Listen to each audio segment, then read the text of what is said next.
Obviously, I've some makwa critical issues and no pay yede eto am phone so ofie odem yeda say so odi TV no ato eye UTV so and then pedifo akese said dem kan no mbeboa me yate ase registration yi and ye koye ni mabato no no die nti and was say utumi fa vote no very serious enye say okodi agro okoton ana say udi koye bibie e kan wo life account ma onananom ene wo mu a ewo echire enyina se de meka no komisa benkum so a eye professor Ransford Jampo eye associate professor University of Ghana Legon ewo political science department so your head of Youth Bridge Research Institute o me hwehwemu for politics amanyo semne ade ekọ animu pa in fact so any articles ni books akese a watra obedi dance say prof onimde a wache ewo adwuma nti obetena na o ka asema na wa fa ni serious so say wudi tu kotojo mebeboa so wusi ugina ye no ebetimi ama wetimi akonim sanso ena onua bema Dr. Eric Odrosan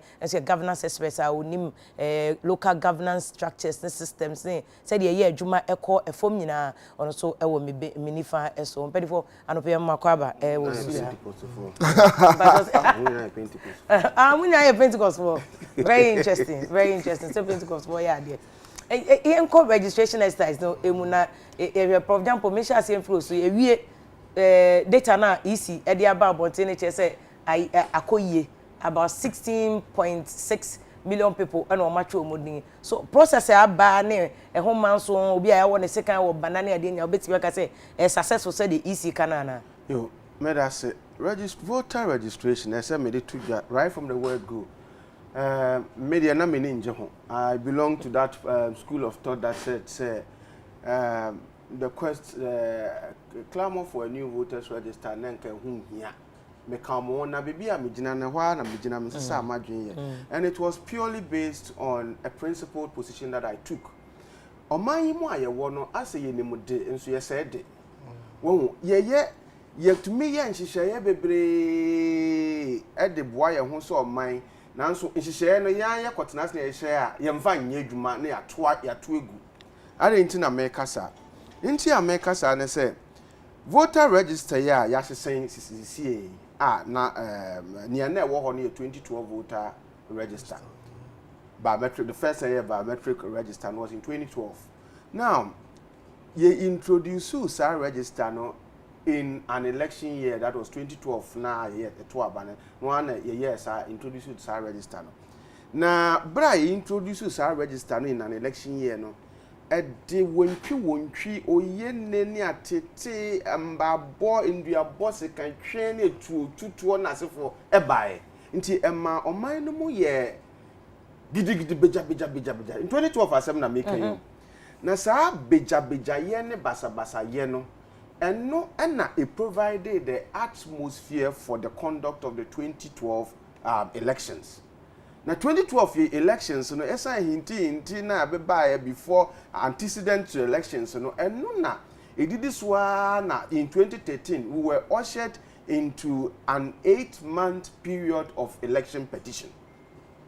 Na ye nyina no ye nso no ye den egugem won na akoye se corona abagana na obia ye mo hihye no ye hu ne ye aba ye court na sefu won a ye chi om contempt won a ye ja om ne won a je se ye oman mu ye di ana ye to aba no ye election petition no ewie ye no wotie nia course o Supreme Court ho na nia ko ba ye ne se the Supreme Court election petition process no had exposed some monumental flaws with our electoral processes that could not be glossed over by any well-meaning guy. Just say in problems bebre ewo abatwo no ho ye feel say we will be a wadwe mu do anase opega na yi na yentumi wehye empia enkohye yentumi mbongusa nti na che say it called for electoral reform na eno ena sometime na me coordinator of a program called the Ghana Political Parties Program sponsored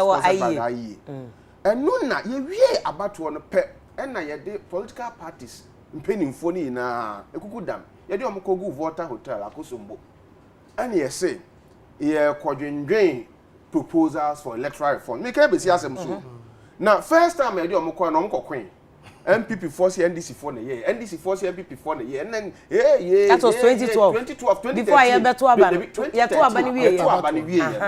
Yeah. And then NPP for NDC for Penacoy. Yeah, the MPP for Koy, NDC for Koy, PNC for Koy, CPP for Koy, NCC for representative for, and YC representative for, and a media for. Yeah, Omoko Kunto, where is when the year was into a jam, was it? Mo de say ofi echi ene abofo no nti no omo voice out omo wie ye no na esan de omo call biom na second time e de omo call na ne omo tena ase na afi omo hwe niema omo fo say anko yi a omo fo say yensesem na on a political party for mpanimfo yi omo ankasa as part of the proposals for electoral reform. Number one proposal and I say one key proposal important for my discussion here no was that ya dream who say registration na ye year wo election year no eno na detention bi e baaye na tension no ena ye diswa na ye de koto 2012 aba no eno de ehun ensunsu anso ye den e baaye enti se be ye saade a political parties na kasa you e be ye dia electoral commission se ye to aba wi a on publishing a timetable and calendar of election activities on publish it for the next 4 years, non-publish it. Na ye hu say ye to abawie ye no next year be say next year be say na electoral commission no must ensure say election year die anka ye nya hwe ne ye be ye ne say political parties no nko aprobo no omonko campaign na ye free that election year na ye mfa nema bi nko hwehwe wa be tension na afi e de pressure nso ba beto my friend say political party wo hwa 2012 enye adie voter register nkwane yes are create constituencies in 2012 tina ni nyina partisan political year to the be na parties for na fan serious obi feel say obi be wiem manhwem e be wiem ni obetumi abase nkofo be registration center first no the more you corrupt the voters register no the more you better your chances of winning na se for ntino sa na ye wo ebinom adwemu na sa de no and the political parties decided say no pam no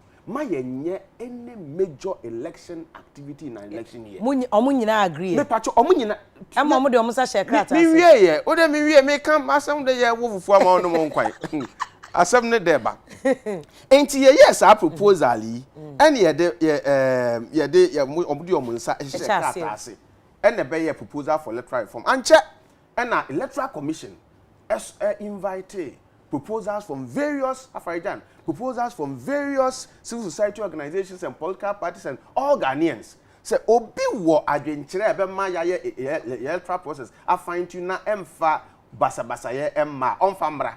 Enti pe na Ghana political parties program ye de ne den ekoma electoral commission. Na won e de omo de beba nyina nso e de bae electoral commission receive sa proposals in every na oti committee bi a ye friend no electoral reforms committee onyame adom na me member of that committee MPP for first was represented by Peter McMahon eye chire no omo ankasa omo internal politics into omo yi McMahon sin che no de cabinet Japan ebesi so NDC4 was represented by Johnson Asiedu Nketia civil society organizations I was there my friend is saying CDD was represented by Dr. Franklin Odro and parties in Ketwana almost no more representatives na for etino yenso ye kohwehwe proposals for electoral reforms no de omodia ba ye pense muni nyina no ye gi ebitumu ebobi guye na nia mekai say ye gi tumu relevant for my discussion this morning was that we all accepted say in an election year, there shouldn't be any major election activity apart from the election itself.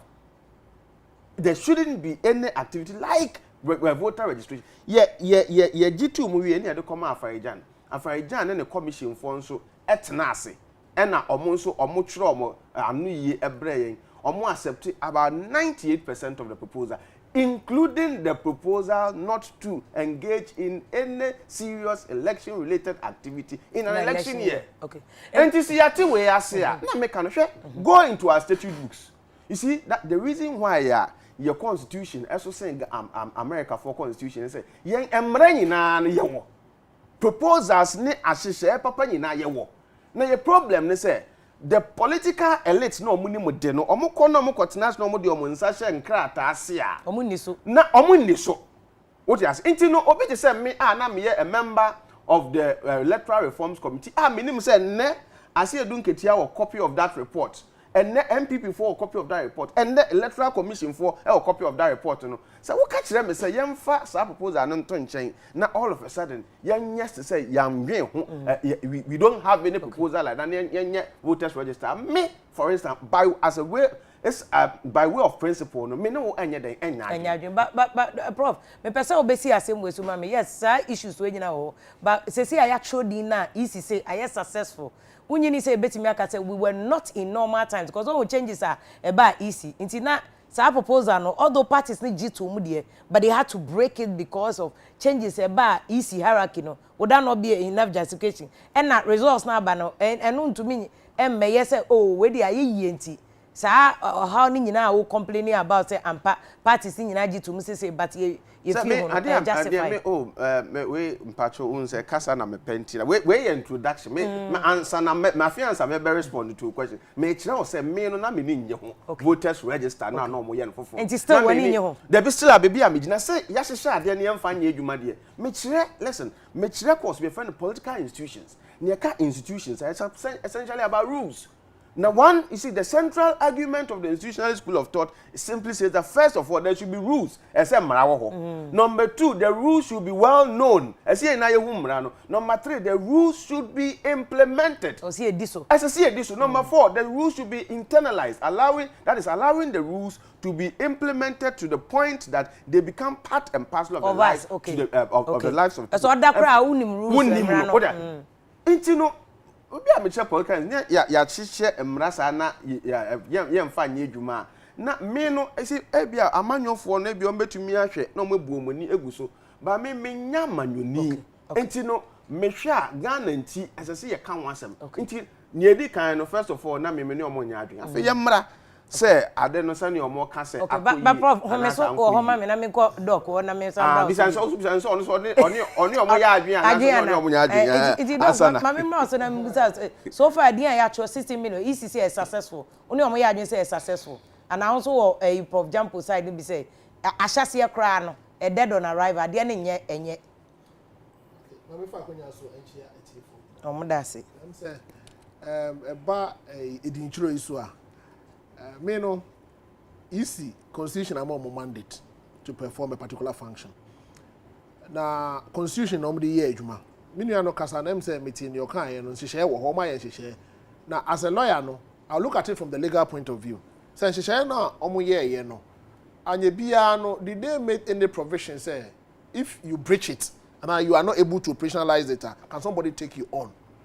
A honour no na say yanhihye ni ye. But it was a very good I'm aware. It was a very good arrangement that was put in place between the various political parties and EC. But the question then is, did they upscale it to another level to the extent say EC will be bound by that particular decision? Now let me say once EC took the decision and people went to court and the court said that look, you can continue, I went by the decision of the court. Whether it was successful or not, EC had a baseline I never had to start with. You can't say a baseline no more now. Nienti anase nyina so omo wonti omo ka say e was say ye chiro din foforo no. They explained it to us. Now so no information omo wono say bi na me ni. But me dia ne say one Ghana ni bia no e wo akwanya say e was so to aba.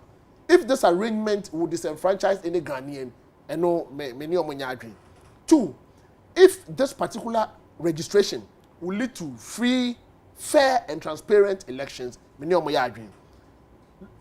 judging from what Professor Jampo Akano, in an election year, if you do any massive reforms and it is likely to create problems for the elections, do not do it. But if you are able to do it, what are the measures that can be put in place to minimize its effect on the elections? Because now they said they have registered more than anticipated numbers. Whether in Ukraine or Ukraine, the days are coming. We would all know. Whether it was success or not, I am not in a position to say it. All that I can say is that they had a baseline I never had. But my principle is, omo na Ghana ni babia na owa kwenya was register under the constitution. He should be able to register and vote. If somebody is disenfranchised by this particular arrangement, then I'll have a problem with the system. But Doc, I then I'll say whether it's successful or not, I won't to mean che. So also you're Ghana, na easy actually in I will follow and talk quiet so you come be bow. Ewo bana make us say clash is serious one why this soldier for akogu bana kaswa de enyi na enim de esi ye no akra ne say e kwachi nkofo fi Cote d'Ivoire ai o mabo mo anka say dia dance o mukuta Cote d'Ivoire Ivorian cards o mo ase obi de kwame kwabena na easy for at kosoa register nipa no nti say ohwe numbers e bana about 16-17 million o round ne up about 17 million no na ohwe de na argument and up of Jajampo ye ne say enka special initially suggestion by ne say enka yenye omo a special voting no limited registration as ankofo na estimated 1.5 per and then come back na easy make it effort say bloated omo amudi ay double ne ade be yi omo de na film enka no solve a problem no, which is the reason why I Prof. Jajampo say from day one easy ati nti ada na onka say want to me what I'm saying is if from day one easy ati Tino, is it against the law? Because I always want to look at the law. It's against the agreement. Fine, there's an agreement and there's a law. So if it's against the agreement, what do we do to correct it? You know, in all of this, we don't cry over spilled milk. Okay. We've gone ahead to register, and somehow a buy or registration in Echino, we should be able to resolve them before we go into the major elections. Okay. And somehow abano yisi nankasan ofanya adisunya di bi wo. So we'll be able to have a transparent, free, and fair elections. Okay.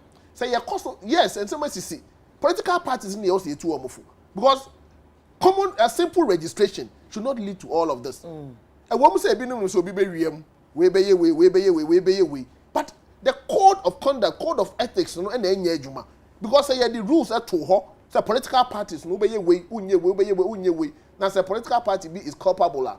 How do we deal with that particular political party? It's enforcement of our own rules. That I agree with him. Because you want Ghana ha. Say be registration. You want to say yes. Say easy. Sorry, I not say registration. We have laws in this country. Political parties no more agents wo ho. Near was obey near ultimate. It's no from day one. Obi ye bibia etiamra quickly deal with the person. Don't look at it whether the person is MPP or NDC. If you deal with one person, the second person, the third person, but we left it like that. It initially, it started happening. But I'm happy, sir. It do baby, but before the ominous form, and they were able to curb some of these excesses. Okay. Prof. Jambo, my member also come back to our issues. No, me na can person figures na abanim no. So far, before I figures, my main anchor, many opinion as a more cassette whether what they did was against the law, and I say, I see a tear says a marathon. Yeah, it do be no come and chroma. I can say or show with him now or suspect say we in a town for to meet you. I got to prison for 5 years. Who call 5 years a bar and say I shall see the wasam. A notorious Preventive Detention Act, yes. 1958. Clearly a bad law. I am right. I'm Raffonia. I'm Ryan Yamiasam. Yeah. And you know, I like that. I'm Ryan Yamiasam. Yamiasam pen the child, did you know? So, I'm Ryan Yamiasam, Raffo. Now, is this one of them, Raffono?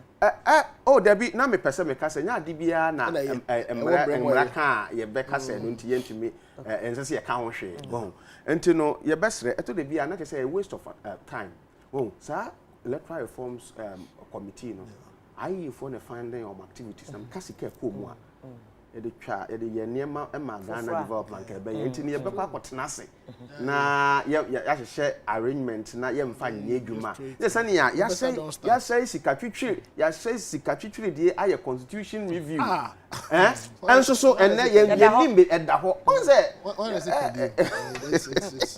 enti ye mfa don to nche no ye preliminary comment but you see successful or not successful, let me tell you something.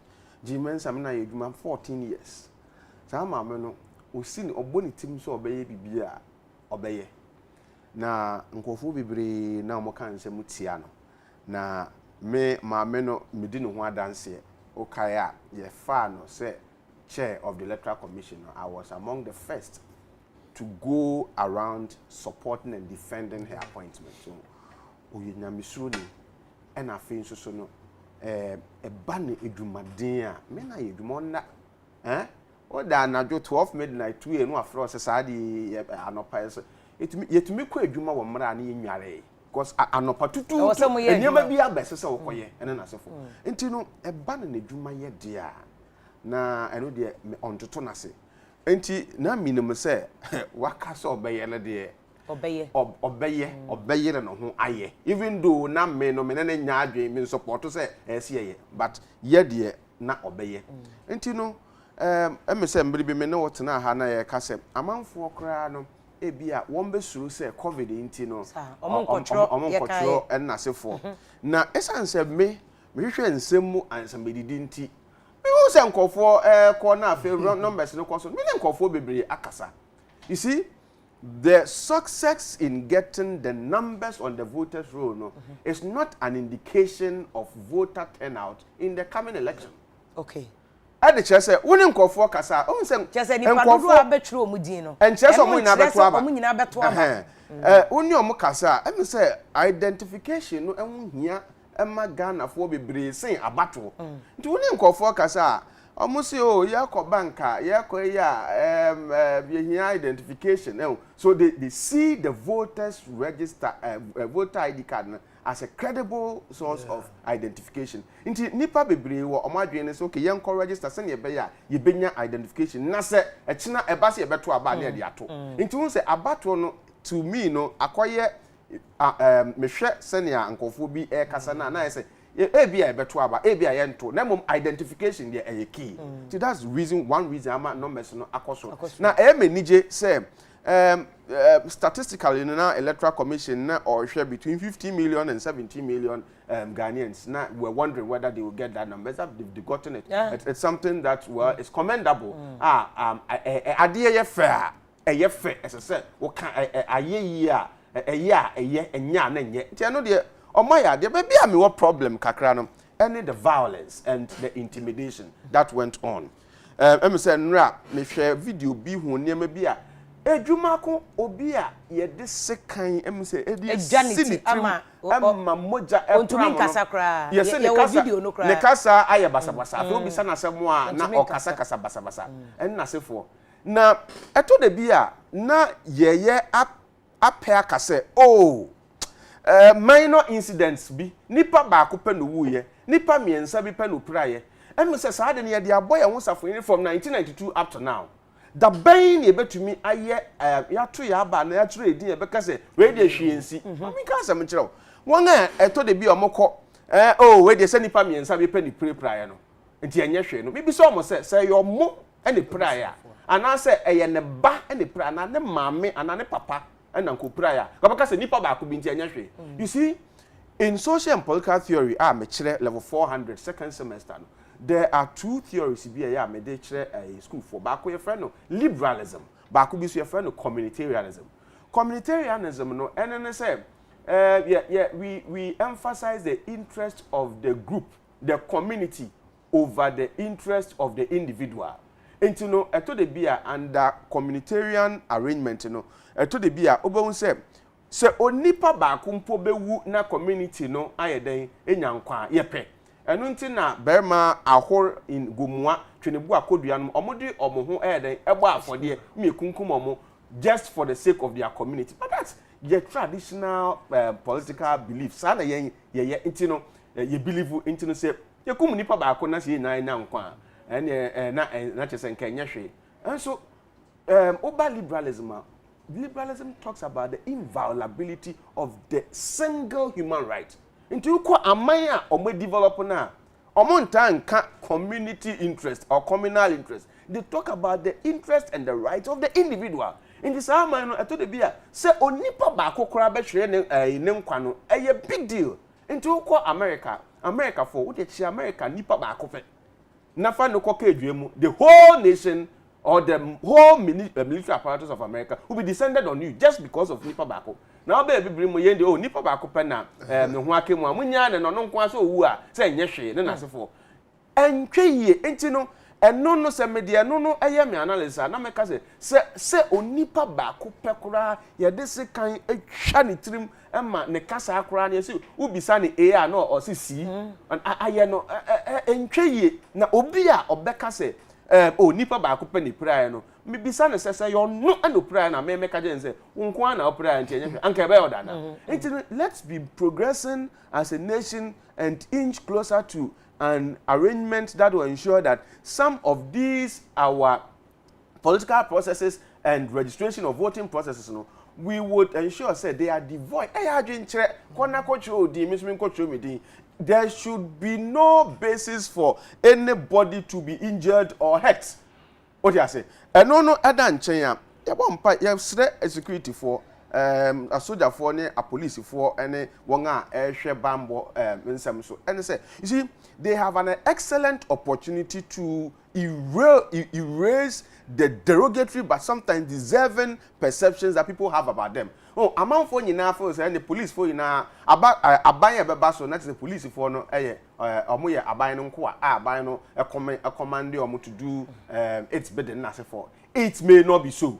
If it is not like that there, and we should begin to see some of the actions that they have taken against the perpetrators of some of these violence. I mean, ejuma ko de enra de fa me hu ye, for instance, onipa na or this kan etwa obiti mu no edan na ya no na se for how akumsin etu okototo ye no edan asem ba ye kan ye say how akumsin de o ma chemu dada say it was in self defense there be Matia say it was targeted at obi enti ya kan wie asem minim se na ye nhwehwemu ya kan wie asem ba na ye kan ye kan je 2 days obi ka kire me se Ghana ha asem biere ni wa ye di na awotwe da enti no ye kan 2 days 3 days na for fraba nti wo asem ba bo mpa ye se obi die so mra na embe cover de so na ya hwete na ya pregu me feel say let us begin to see some of the interventions and actions that the police takes to redress some of these things. And my your confidence, the public confidence in them, to the last one. Any you say a soldier for you do a call yes. Many are buying drink. The buying you say are the our borders are closed. Yes, yatum COVID-19 yatum. Say ya COVID-19 until say ya COVID-19 to aban say o say yatum COVID-19 tina make say ya no say enya no aban say yes yatum. Aban has every right so be deploy soldier force monko bua customs ni immigration for na omon ensure say our routes are really the border closure are enforced. I know the omo kwan na enye soldier for asede say ombe fi border ho aba registration center na physically no omo be prevent anybody from registering. Soldier for me can basis oda nyabotre no ho kwan nti enye omo asede ya tete report say yes a soldier for no prevent no kware ni me hwe video no me hu soldier ni bia obi ko register obo ni di na so jan say me ma won ko register matete na tesem say sa na amanyo phone but na me pese me hu evidence bi a capture of video so a soja ni bi kasa na enye soja ni bi a asede so obeye sa na say obi yesa na yan capture of video so a ni I see e ka che e man ti ase say see Electoral Commission must publicize the rules in the lead up to some of these processes. There is a rule that says that you see omo share sa rule no omo ni mo de. What you say? As mom can say obi kwotro ni din na se wo hwe ne moma so se moma so nko ane hwene so ye hwe ne hu so ye Ghana ni ana so ne Ghana ni a wo hwe na se wo hu sa en ha ho wo de mo nchro ochro wi akọ na ko file complaint okay challenging the person's eligibility wo file complaint ni wi a Electoral Commission for automatic committee ni order da automatic committee bi wo wi pe omo be frɛ ni pakro no na o ma hwehwem na amahwehwem say I am pass or ye citizen and answer onye citizen na emben bebre no yetumi hwehwem amahu say nipa no onye citizen and answer ye citizen they are able to determine into say ye hwe na say onye citizen na o me den o me yi odi afim that process nso fa so a omo a wofo so omo nye Ghanaians no ye be yi omudi efim wo mbra ye nkontokwa. In fact, prof, ya boatin je me ne interview na no radio so okay FM no chem mo say for instance okofo bi omo video ba ya ye so omo ye Togolese ye hu ye na omo kuta Togo ID card but omo ye dual citizens o kan so omo ye Togolese omo san ye Ghana for nti enye so obi kuta o mindful for card necessarily enti na yakase mo fan dom electoral commission for omo committee a they have what it takes to investigate some of these things just for the purposes of ensuring that they rate our register or ensure that those who are not supposed to be on the register no yebe yomudi film so wo yes no emfa chaos enye the emba na eto de bia na amanyokuofo ni bi epeso mudi etutwasam de emra ehwo omunsam na omka say me ya je me ma on register say wonya Ghana ni who are you. When the mouse had 2 minutes, yamra yen say yam fast on yam fang ensure say one answer say a war register so you be your mudi film into one why wo be so yeti asa amra na ka say media men pene na asefo yes sir at the basa any tension yam person these things bring tension and prepare our mind for in the lead up to election. Something that is unacceptable that I'm saying that the security agencies, the law enforcement agencies must act. Me pese ye call into the easy registration we be kire for general election no but doc ma me also ne challenge no about 30,000 people and na omo eyi ne buy no omo ye challenge 30,462 ye be show e wo TV no so amankofo hu na why regional breakdown no a obi abehu areas no omo aya omo what the highest number Greater Accra region and edikan a okuta the highest number of challenged people. Doc, they nature does it show still elections so registration is successful and some about so we a better for the general elections? Oh, largely yes. Say numbers register you know any kind and any word register so there. Which mark I say largely to some extent it was very successful. Now about challenge non so who say when it comes to registration the highest number was registered in the Greater Accra region.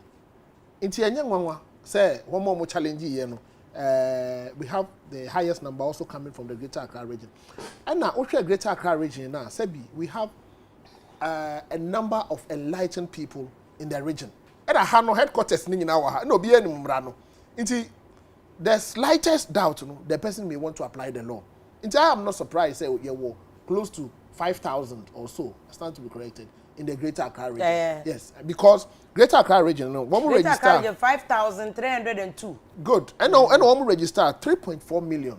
It is a register 3.4 million. Now out of that 5,000 challenge, the people challenge it. And it's not a problem. It's a problem, but it's not a problem.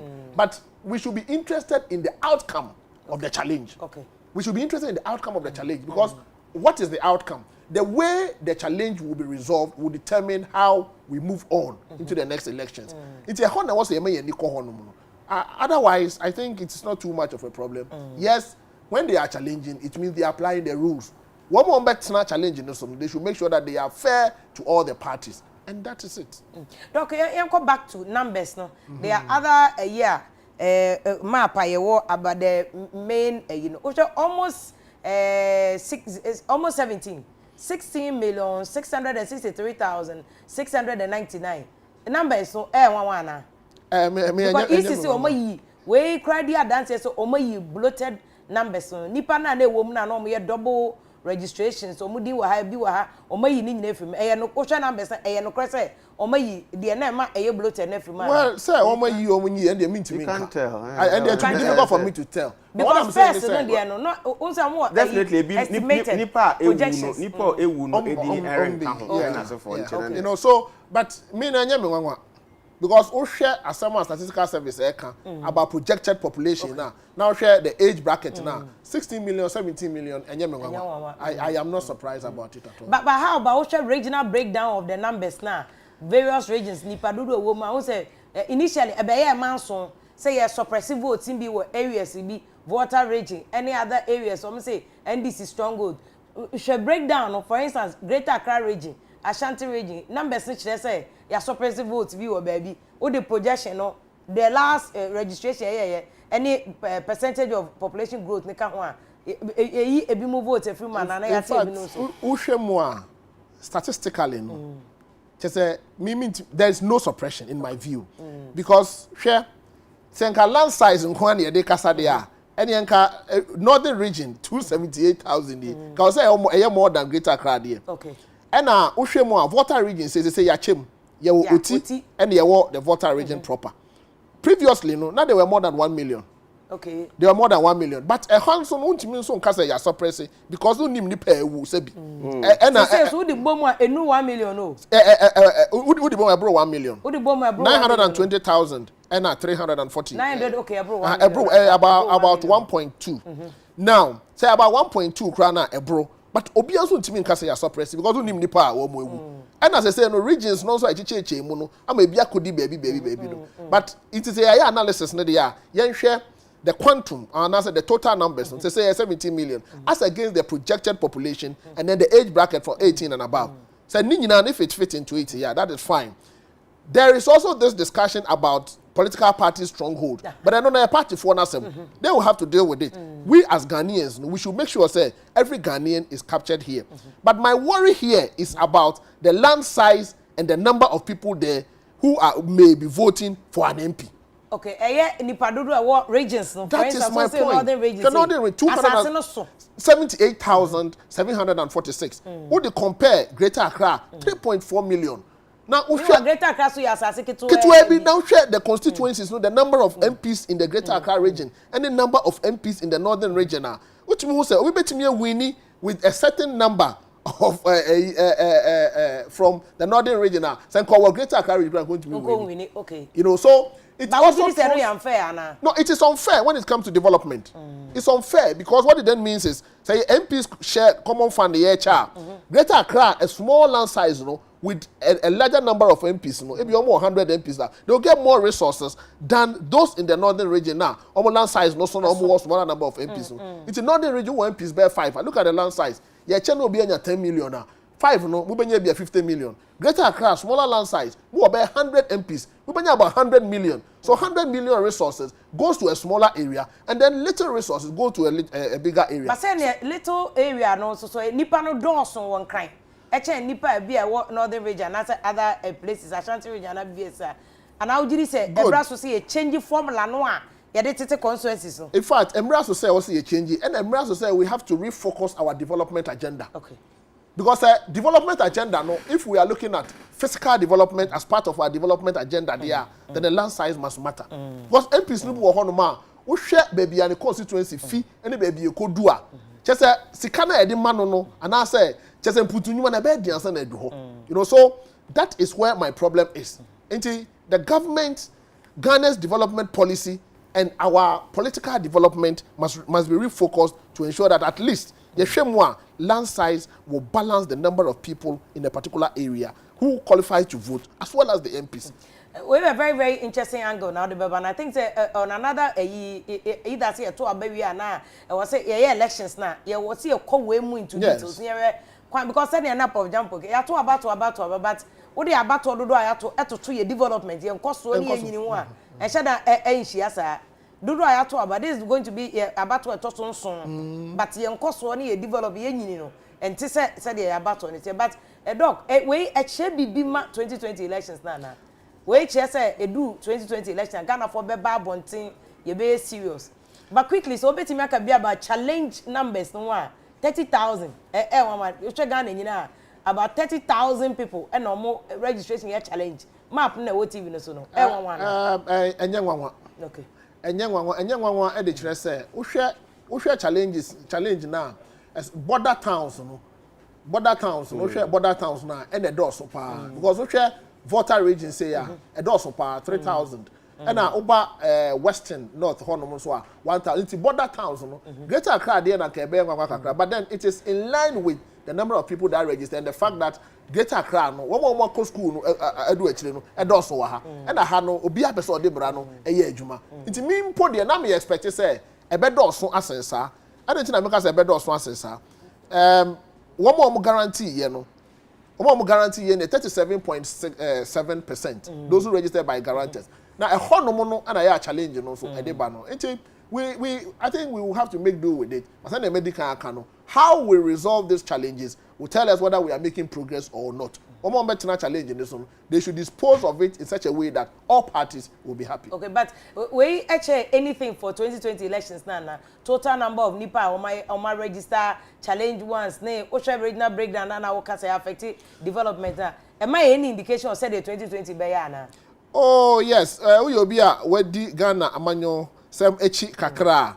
It gives you a fair idea of what is going to happen. Say indeed, the nimuno say if your regions be able to call her, regions be able to call her, and no, they will follow that paradigm there. It tells you how the election will go.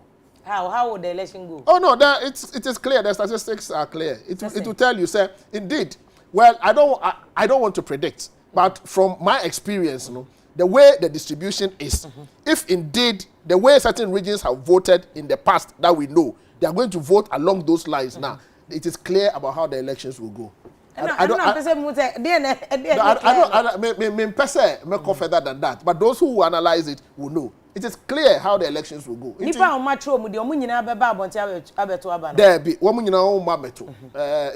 is plus or minus 20% in my view. Okay. Now so say even the 80% na beba no, according to how they have voted in the past, and the election they go in a certain way. But about how it has they have voted a certain way there, and also it has a way. But what politicians must understand is, one, Ghanaians are discerning. Two, you can know more full Ghanaians.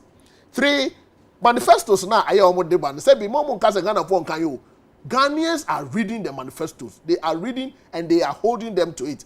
It is said if you are putting something in your manifesto, look at it. They can have their constituents. MPP can have their constituents. NDC can have their people that can vote for them. But there is a larger majority of Ghanaians who are waiting for their manifesto and want to see them delivering. Seriously, there are a lot of people one more train you can have your people, you can have the NDC, you can have the MPP, but there are some discerning Ghanaians who are neither NDC or NPP. Floating voters. Well, they don't want to be called floating voters. They want to be called good Ghanaians who wants the best for the country. They want to make sure say judging from what you have done in the past and what you intend doing in future. Into one manifesto no you're trending. Doc, mama now at Pabusi Avogu so share live UTV critical issues near. Uni me beba asem we say so. Honorable Cynthia Morrison Minister for Gender Social Protection. Also aba beke an wuti. Ya bema o share ono so no experience from the constituency registration said there. And na said dem penifo akese kan we ekre bibi kese pa 2020. But in the meantime, mama Prof Jampo che whether only doc ya adwene say we betimi ama ye hu. Se nkrofo no beto aba the same way omo ato aba previously. But Ghana, your party na de to aba say previously ato aba nti sa na ye beto aba nti betimi ya predict me hu no sa omo sani odi nkankan and what is important is how convinced Ghanaians are. And then also it's more has to do with he doesn't want to call them floating voters, undecided voters, but I refer to them as floating and undecided. You see, they are the electoral kingmakers. Well, you can appeal, you can go call so-called celebrities to sing your achievements and all that. They will do that for you. You see, but when they do that, they only energize your party support base. They don't appeal to your floaters. Oh, the floaters. And, the most important thing is how you have been able to deliver or how you are able to promise a credible alternative. And it's MPP for to me a deliver, how they are able to communicate their achievements such that people can tangibly relate with them. Say NDC for so MPP for BC a kind of person how they are able to also punch holes in the achievement and present alternatives. Which I told you, your opposition, or more criticize here, they are not even able to show alternatives. Say me, me say idea we me no nyadwe na me say kwan so na metumi afa amaye ma me de na aye better. Sometimes almost say you can your ideas na ruling party ebefa so they don't present an alternative. But you see the floaters are discerning and they think about all these things. So for me, the registrations have gone on fairly successful. But the most important point is that from near able to me decide who will win or how the elections will go. No, one able to decide the undecided ones, and the undecided ones are still examining what was promised and whether they've been achieved. They are examining what is being presented to them as alternatives. They are examining how things are going, and based on that, I'm sure say ombesho masitinim no matter aba. And yamma politicians and I said to the be it's a waste of time for them to just be doing things that appeal to only their core support base. Never be or you do it and party for no excited. But note this. There is no partisan de-alignment in our part of the world. What I mean by that is that MPP ni, NDC ni, NDC ni. And omun to me cross carpeted that. Omun yet. Say me support to kotoko lusu kura ko relegation club support to kotoko. What I say? And sana Ghana 40. And say what couch messenger. You see, what couch message? You NDC ni unibue fukra ehia ma ya bomb a party national anthem no bon say what charge and so forth. If you are couching a message, think about the floaters, the kingmakers. As for MPP4 supporters, they will be there. NDC, they will be there. Okay. Think about the floaters. Okay. You ever call back to issues now? Na make no say whether ebeche be honorable Cynthia Morrison, Minister for Gender and Social Protection, or Akwaba. Thank you. So who you there? Honorable say we monitor, we call rounds or constituency registration. Who bet me share experience with that so far? It is saying. Me call rounds, but man share and family one gym. I didn't want my party cars to be going around. Seriously, Obi will show me BOT be a catch. I went around to have a fair view of what was going on. Until minimum kwai. Na nyamena duma Aguna West, Aguna East, Goma Central, where 3 constituencies are. Commander Krono Dano. Okay. He came on air to say that I commend these 3 constituencies. Na constituency be at them were Ghana in Chewo Peace. Commander Yankee. I listened to him on radio. In Tokwana DB and Shed and Siho. But then in the politics is it all an answer stronghold and will register here in a opponent and will shake a kakra or a normal because we are manche who stronghold and Crawford and back out now in your advantage. What's what challenge for 30,000? Emi ami to emi constituency for challenging. What challenge about MP not to know what challenging. If you registration, me school originally no Aguna West, no one constituency. No, watch him, me school Leko the East. Very interesting. Me school Prof constituency. Me school Prof Leko constituency. I'm a fan. That one of this open. It's me school Leko the East. But me will fear West. West na me di me forms for me election. Okay. I call me forms I me di failing for me last election. Was Wawasi. This time, but the first time I voted with Anchansi. I me adopted constituency because originally I don't come from Aguna West. Me kuno fi Aguna West. But me modern bonti. So by naturalization, if you're na my ejuma for more than 20 years. I have my properties there. I have my properties everywhere. Me wo fie wo West. Ohon men shadan da hoye me in-laws no wo hunting. Even though yes yakasa ye fie me in-laws no da hunting. Me I could have used that place. Until this time, I used Wawasi na me forms na. But NDC thought today, Anchansi na me use it the first time. So, minimo. When they ambush ready to, they me do obey the. And I didn't understand. It's what challenge our what challenge was what challenge. Me go register. That MF constituency home. Me fear you ho. E dan na master me tell me forms. Na me nda ho, na me see, na me fear no mo fear be ahen won kran ha. Mendawa, it doesn't mean no onye me fear now, but it's been challenged. Maybe boy, or Ashesi, for even though Wolfin, they are still doing school online. So our exams, me no say for a paper. On 19, me miracle register or was saying when to money man call, because what was saying was registering weekdays. Into 6 days ni we in. Into a register or me cousin ne ho our ne electoral area. Me bana ofi Aguna Western. What's it them hon when you mean into our challenge? It's Monday. Me nyini nyina beko. That's fine. So on Monday I want to bani na you are. Me didn't want me letter, but me bani didn't me saka letter. But what my today was the case in Accra, which I'm also excited about because you know in politics.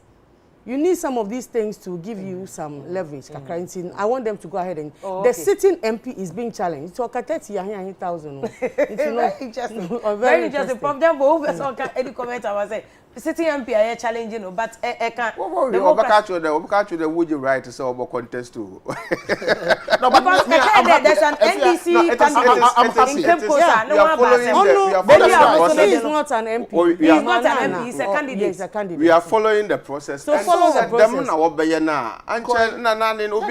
process. Adi ya mo kwama enko konta won famra nhye won se mo ka ya prevent na. So if even you have a sitting MP who is being challenged, them no do ye no match them kofu brika de ye nte yan ka se be famra de ya say ya prevent to na. What happens is that, Professor Jampo, let me come in here. Ye won krofo a wo manage there wo be register ebu ho fi Togo yan fa do fi Cote d'Ivoire o fi Nigeria na de bibi so manage register wo challenge e bon was a card na man ntin oya no ye nkrofo ne de nipa nka challenge in wan ye fair hearing na ye very fair ntin ye mon register kra na hearing na ba but I mean for them what kind of challenge him I thought they said they were going to challenge my driver. Until I told them the woman on form na one challenge. You didn't know it was you. Yet he come my year calling phone. I was telling my driver there on your street say here in new dra. Meaning because mommy and me no e wa. Na me say me then I heard it on air and I was interviewed. Oh, come can say me show. And with that was my king say anhwe ni ya no oya there. And with them instant justice I will meet out to people. I am kofu pi feel there. As no police station obeja na bibi. It's obi police station and na nche na asem nye de. Isi was no kwana wo hwem na so oja na che de wetum we defend no. Nti no onye de met de obi yet de obi ka de ezekwa hearing no bia obe ne basabasa na adi bia na nyipako no at the end of the day no crowd was ne card ama. No, because it means you are doubting the integrity and the credibility of one committee now what. But it also depends on how the committee manages themselves. That is true. Because if the committee is fair to all parties, and when they finish, their decision is communicated, and people see it to be fair now, they will have confidence in the system. The committee is an EC's committee. It's an EC committee. If the committee is not fair, then the EC has not got the credibility to even conduct elections. No, it's not. Yeah, the EC is the EC not there for the process of challenging. The EC no committee, mam cheda one membership of that committee no. Or EC no would determine. Baba, EC no committee. I understand, but what I'm saying is that I want to be fair to Obi Onyeha. Committee comprises of certain individuals for our constituency. That is true. The judge, I don't know, education for who I haven't been there. So traditional authority, I haven't been there yet. But Minimdo, it comprises of other people. The fact that I committee no one year fair doesn't mean the ewa a set up committee in your fair.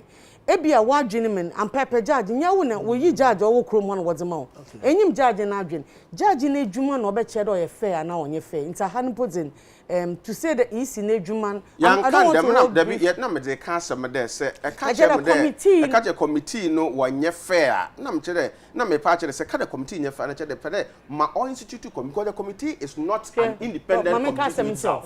Okay, EC no committee but awade to me ya closure wa dem asem no be en botum we guane fi school ekuro oba suspending ekuro di ehume se obeye it's on the basis of basis what asinti nyamani bi ho a na nyi de hen no de me de me ka che me nkrofo ne de say e feel de nyimpan engineers are challenging. Okay, that is the procedure. But also na prof hen so or the political political parties also you try there you be educate and nkrofo ne de because look what about me by working onye ntokwa election ya ko bia reche na dwen why should you na amede bia me catch and for the sake pra e bia nyimpa kokun man po nyim de pra o last week or two me call constituency na young lady bi ba menchen no see o we nya sanitizer na mask because me car is NDC o e ho no me feel though I dey use mask nti me hu wa even me ti car no kwa na mu do bi nsha me gina na mama nche de me nyi bo me can that is the norm.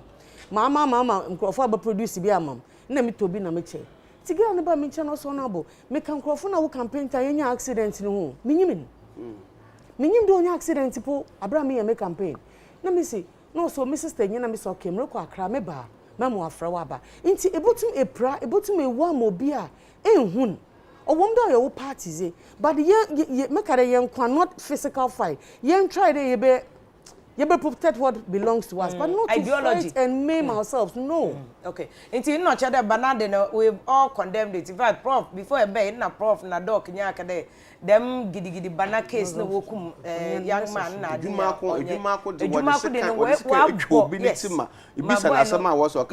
he's almost comatose. Ontum nkasa, yeah, we Jumako, Brema, Ejumako, Enyan Esiam.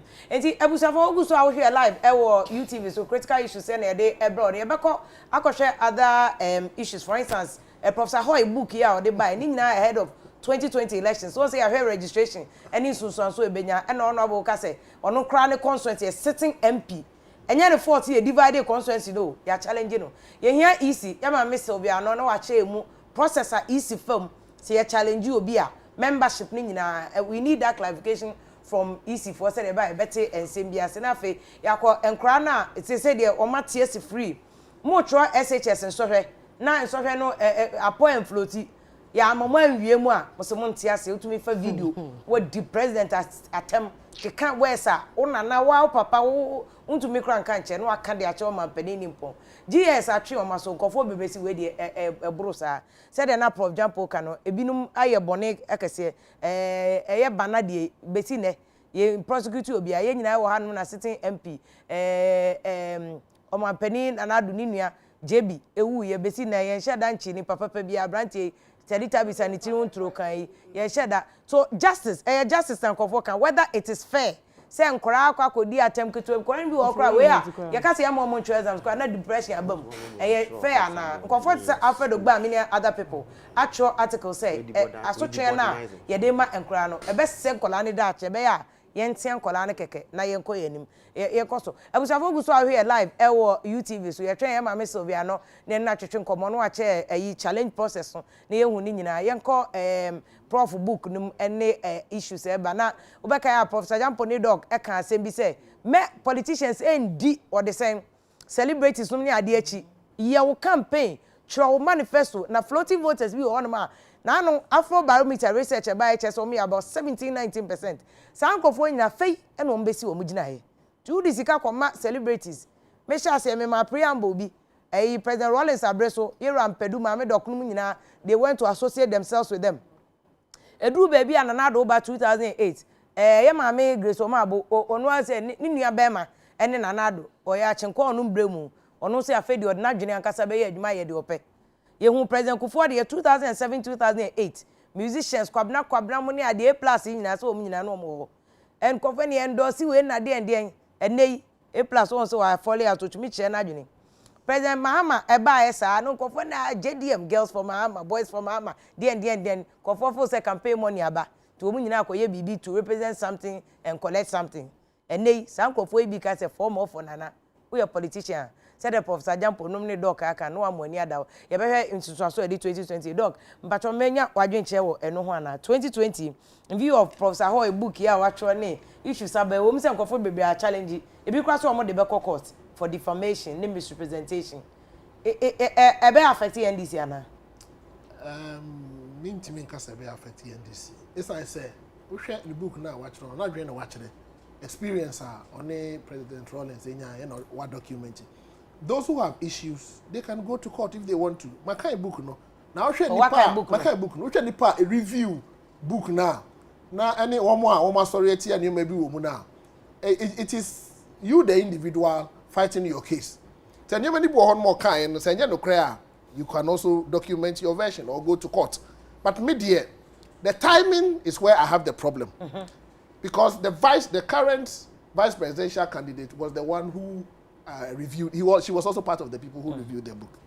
But the current vice presidential candidate for NDC, Professor Nana Pokua. Yes. Okahu review book no. Okahu. Look at the preface. I have it in my car. Oh, serious? Yes, I have it in my car. Professor Kabejan copy number is say na confirm o book ni ma. I'm sure we be yeah, mama your producers ba kwa beji na. Me artist na make say propaganda. Any propaganda. Any propaganda. Obi betimi ayi wo be car ni me da chire ho. You know, it is the timing, but ebi I don't also feel say this is the time because we share near watch wo book ni ma. Kwan a ye fa so a former president Atta Mills ebe ye NDC candidate obeye even vice presidential candidate and na yemami jenana Pokua Jiman so ebeye a vice presidential candidate. What it means is he's an important power broker, he's an important kingmaker in NDC. That is the conclusion I'm drawing. So the time, you know, me view ni say opese oma nipa hu say look owo mu a ebeye yi obi a ode no baby an nipa no kwa owini. That is the signal he's sending. Whether some of the content no Professor Hoy. Yes, no Professor Hoy, you know. Because who kind Professor Hoy book no. Now kind Colonel Jackson book no. Now who kind Papa Ochuro who killed the judges say. So book now kind Kofi Kwanson 5 books no in area. You can understand where Hoy is going. And I've read all those books. Until where is he going? He's trying to document the undocumented facts of his relationship with Rawlings and his role in governance and his role in NDC as a kingmaker. Until a person or no same as a kingmaker keke. That is my understanding of everything because naturally say or no obi because former president Tata Mills also no introduce no. Okay. And ono na oboa no edi nachi no money ade ma obeye presidential candidate mo owini we yen so ka say all resign no. He was among the people who prevailed upon him said don't resign. He said see no so no say ya na Jenna no Pokua Jiman so be mu no and also so he documented it in the book to suggest that, that's right. So what it then means is if you follow it now not just obi am no be am ye no kwa eyeye. And I have been part of the process from day one.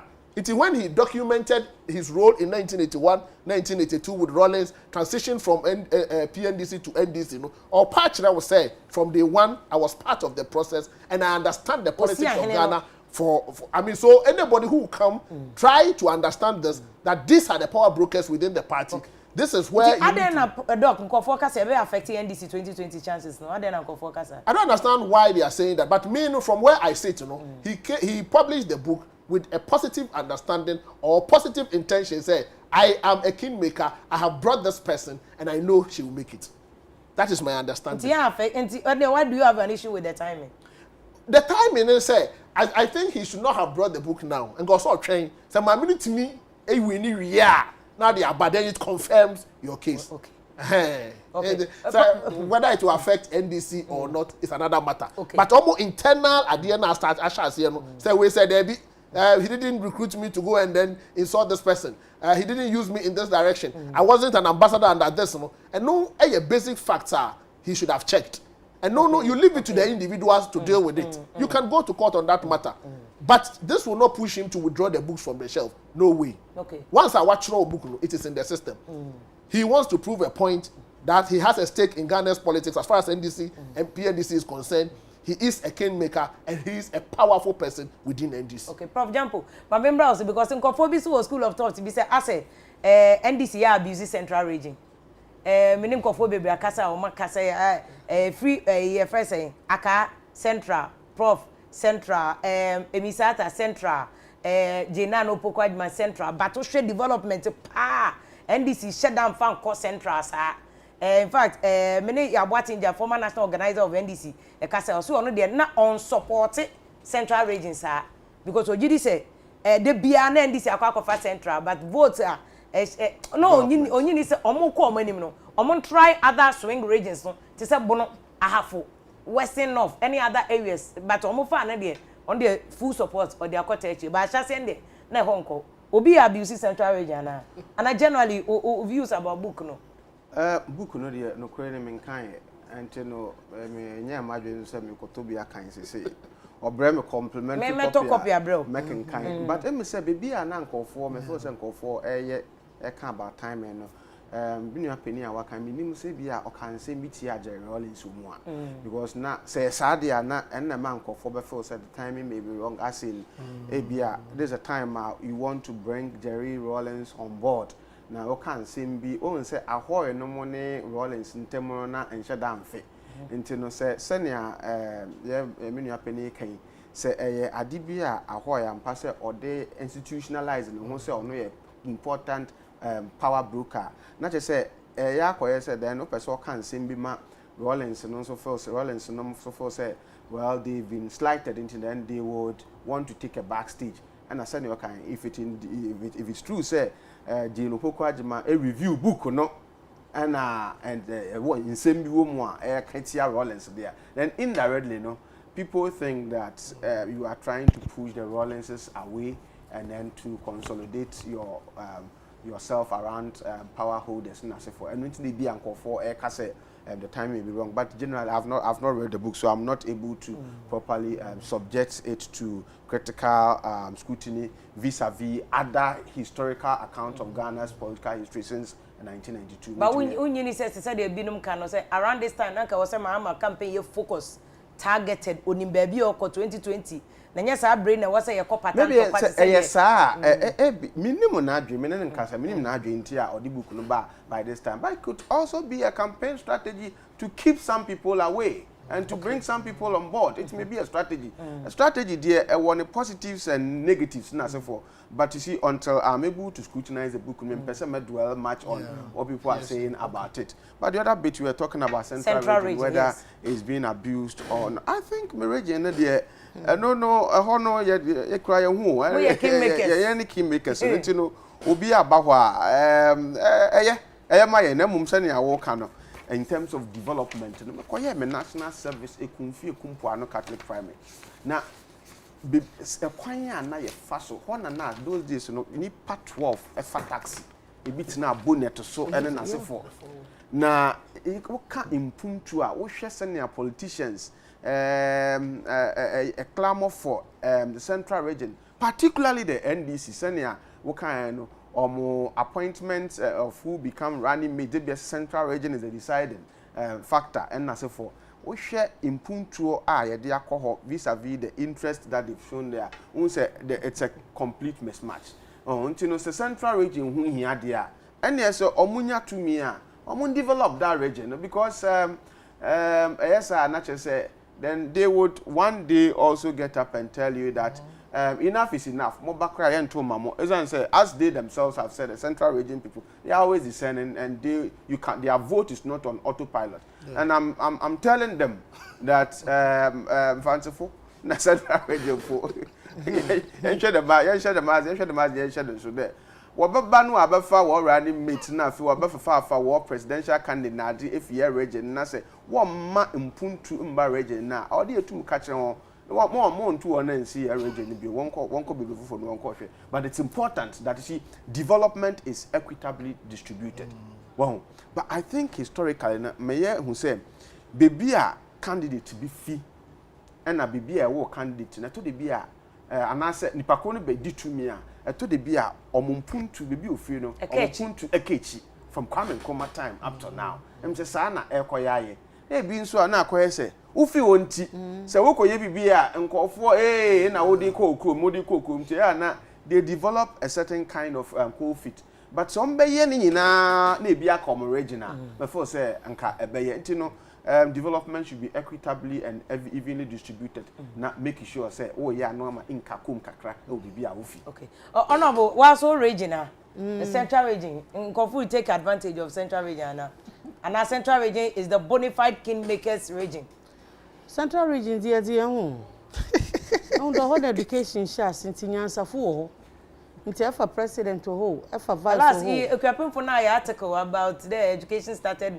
In the one fan book leaders are well producing one fan in there. What's the central region? The only leader you have produced is President Mahama, President Mills.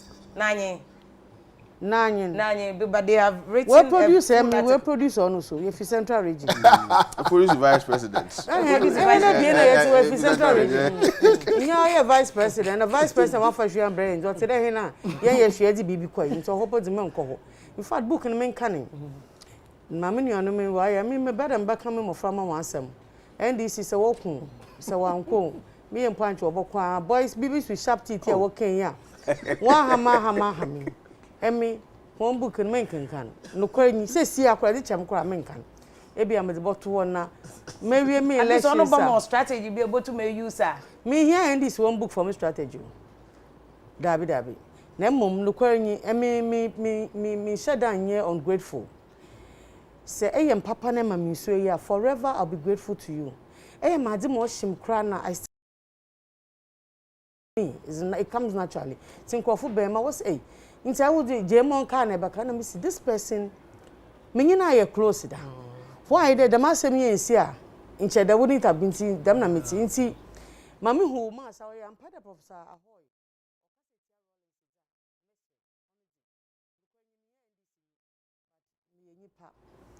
Me call Professor Ahoy in my mini 80th birthday, and I'm sure the war shall be catch you. Professor Ahoy, this sister is married to my big brother. One sister, Afia, or your main role model, she's my big sister. Also, were my brothers, me in-laws, into my brothers, Nadi. One my mini 80th birthday. When the brochure said, "Ko when you be," I ended on the phone and I brochure ni be. Ni my mini 80th birthday. I saw my mini Kenya. Then you pop it on and son we are Rollins. Rollins and another mammy. Oh, Rollins. All this period. No, oh, the mammy no you crown or ma in best and 90 something so 100. Oh, last this year no this year no. Into your party while she be nifi. Yercon Rollins nearly mono di enyim. Na ne jaguar no says no di enyo or white. Na me consider me kunu Rollins kwa chimota. Into onye very close. Ne nyonkwa. Into ye do room. And my min obotwani cake. Asamo keche he nyina wo honye dey. Nyimpa opedo hun and son I like have a relationship with is Rollins. So before she dies. Nimba na siye. Ampa so nyame man in Phoebe break ka ho. Into minji na minyim very well the Ahoy is na Rollins and they had a good relationship. Into I don't know what went wrong. Into no hon don't about sort manasam. But you think this book no Ochedo and Grateful Making canning. Okay. My boys in work on radio do NDC boys in work on a Martin. Okay. Into no one American. What's about the back? Our voice in where me lost. Into don't cross the line. Oh, near them. Oh no. Oh, one my brother, Papa Bill. My brother, bro, you be Nasa Crabba, Brad P. Michelle, and no one American. Okay, dear Busa for your chance and Sabeka Electoral Commission. Your mammy Sylvia not so near Becca very soon. Now, actually, more process or more dear challenge, you know. Naya Chichenko, wouldn't him say a banaso, Nipa 56 ning as a coach or mere Ivorians or more cross yaba. Ababe chobi mukuta voter ID card your video no or per se ye video namu almost say obi na catch almost o momra no mombe tro omudin and also o ma challenge say argument say akwakwada ne mpreto so between NDC and MPP because NDC say MPP for na dey nkofo no cross ye eba be tro omudin honorable Ahmed Ibrahim so no NDC for na koya report e dey ma police and MPP abronye DC mo bono chairman so say Oma ko file complaint, oma press conference kwa ka say NDC for mum and e dey nkofo ne ba e na ya che omo. Issue ne say isi for akwache omo din dada. A nkofo ne kuto omo card a ye omo di card ni ye show ni nyina e wo UTV so nti e di video no betwem sesi a na ye hu na ye ne ye maame Sylvia no atwetwe nkomo ne ahwe process na ye dey challenge no say e na etie video no e na etwa sesi a no ye ma nkofo na kasa nka omo adwene ene NDC constituency executives na omo dey asem no ekoto dwane abronya DC so comment a omo make ye ba sesi a na ye de no aba beto asansa na yakọ enkra ne de enso ne ahwe se da che ben ene ye dija enkra ye ba hwe video no. You come here and put yourself in this mess. You have Ivorian card. Your banana call. Naka ni suana ne tie. I'm an organizer for a year. It be resist suspicion say na Ghana border nkasa ya tu na ne ko diva card e be den e wo kabuna. You di akira ya nton he. Ti ano pay e na ye nya call say saka na e no ko hu kabunu ona na ne tie na pai no. Saka na fa nipa di osensi o me ko diva fo a omo de omo be fa ekura ye fre obru hane de omo fa to bo e de omo wuram akotampi na tampi ne ho na omo free na tampi ne ko diva kuro a so free sa do bo ho na e ko diva first time a obi pie ansa na wo wuram nti e bwana e ko ho ye card to me kan tete ko ampa e ko no na e immigration for actual a wo tre e form ho say na wo hwe din a na wo omo new registration new register card o maya e ma na bi de ama apna eye kwabna kojo na Ghana house de sa din sa no e ya na e wiem kaka e die bi sa won se wo fi he wo na wo titum se wo ekodi fo wo nya Ghana fo na obi e wo kaboni a ye fe ne yawo e na ba e ye tampi ho e be ka so se omo mra na nya de omo nchi ni bi fi Ghana ha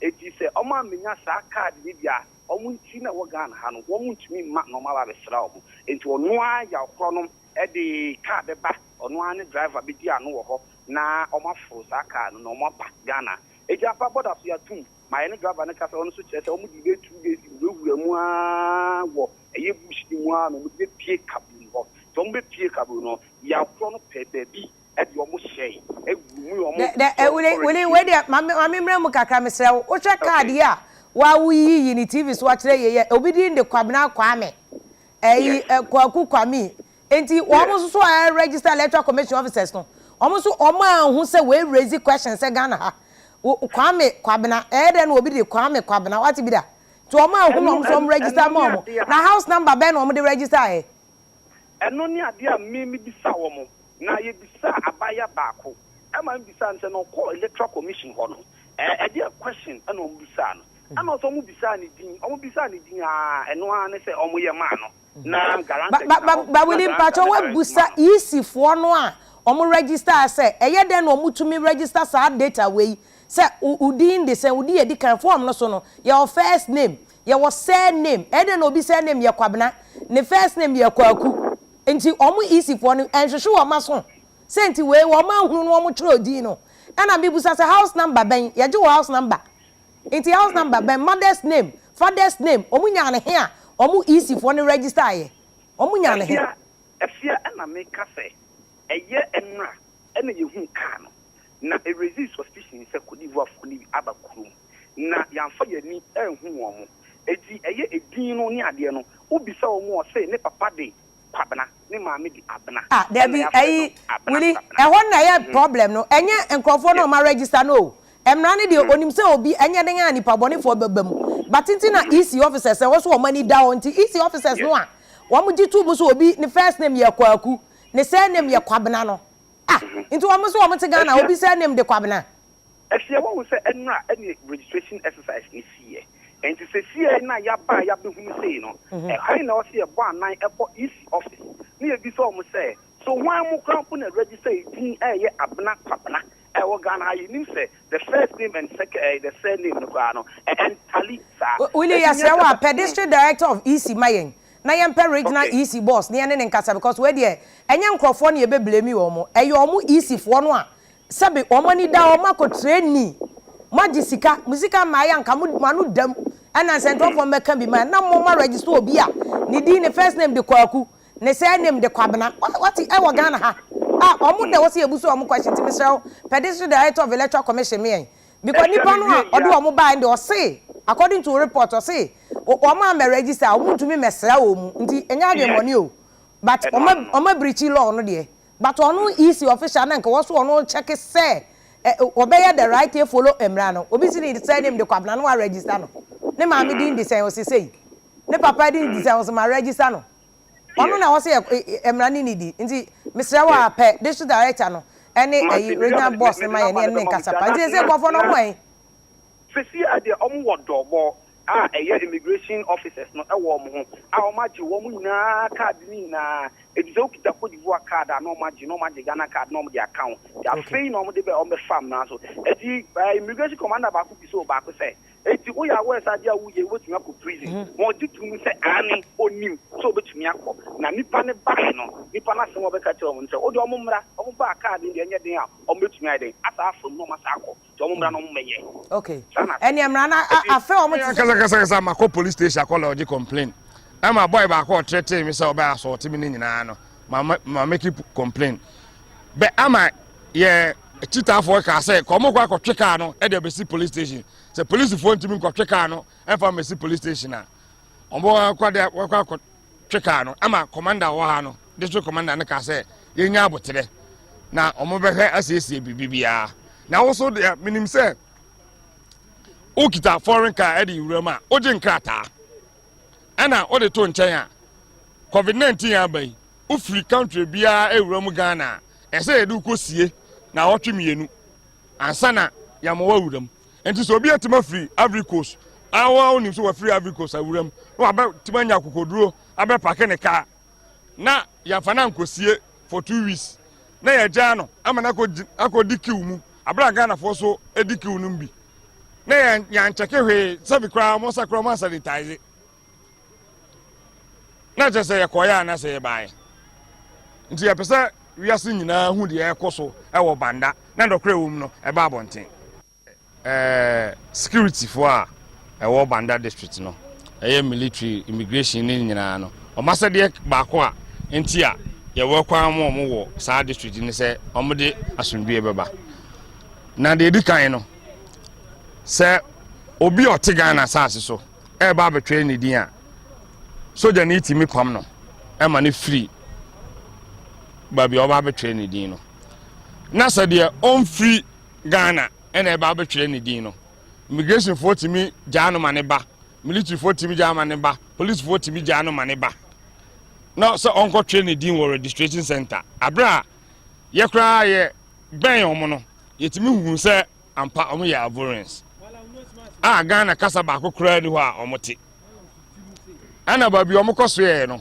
ye duru ho na no ma shase edwane because fan say ye Ghana ni ana waba okuroma uhu obi a unto mika enwane ana wo hwe abatan a omo kita omo mankentengete eni kwan say ye harass omo ama ye show omo bo say omo bo registration center won kwa be register ene de ye be challenge omo ama sa challenge process ni nyina go through be se Ghana fo ete no omo hu say eyampa ye obinum a omo de fa show mutim say enya Ghana fo kwa ena ye mbesi omo kwan say omo mo register na omom omo betu anamon akọ Ivory Coast akọ fanipa e de omo abase mo register say be ya omo numbers ebe koso ena nyankopon adaroma omo to ada ho aka no mo amunim say mo makodi ho adanse aka ne si wo nipa na mo bae ni nyina so aba polling center abetwera ampa ameye challenge omo omo bae no kra no ba kokura ni ho a no kita Ghanaian passport ana say okita Ghana card ni bi bo mo ana mo ye ewes anunafo de a no mo kita Ghana card bidum kita passport no kra no omo de ne ye pamomo no obi a on kita hwe de ya allow no amana go through process na ama ya challenge no nti ye hwe say yisi no edo no kre ebe na adwuma na obi bia ya challenge ni bia no on frɛ no mbra na o me kire say ampa oye Ghana ni so onya Ghana ni dia no ya voren dia yenyi ni din frim na ye mabanda adehye and decided to obey your MP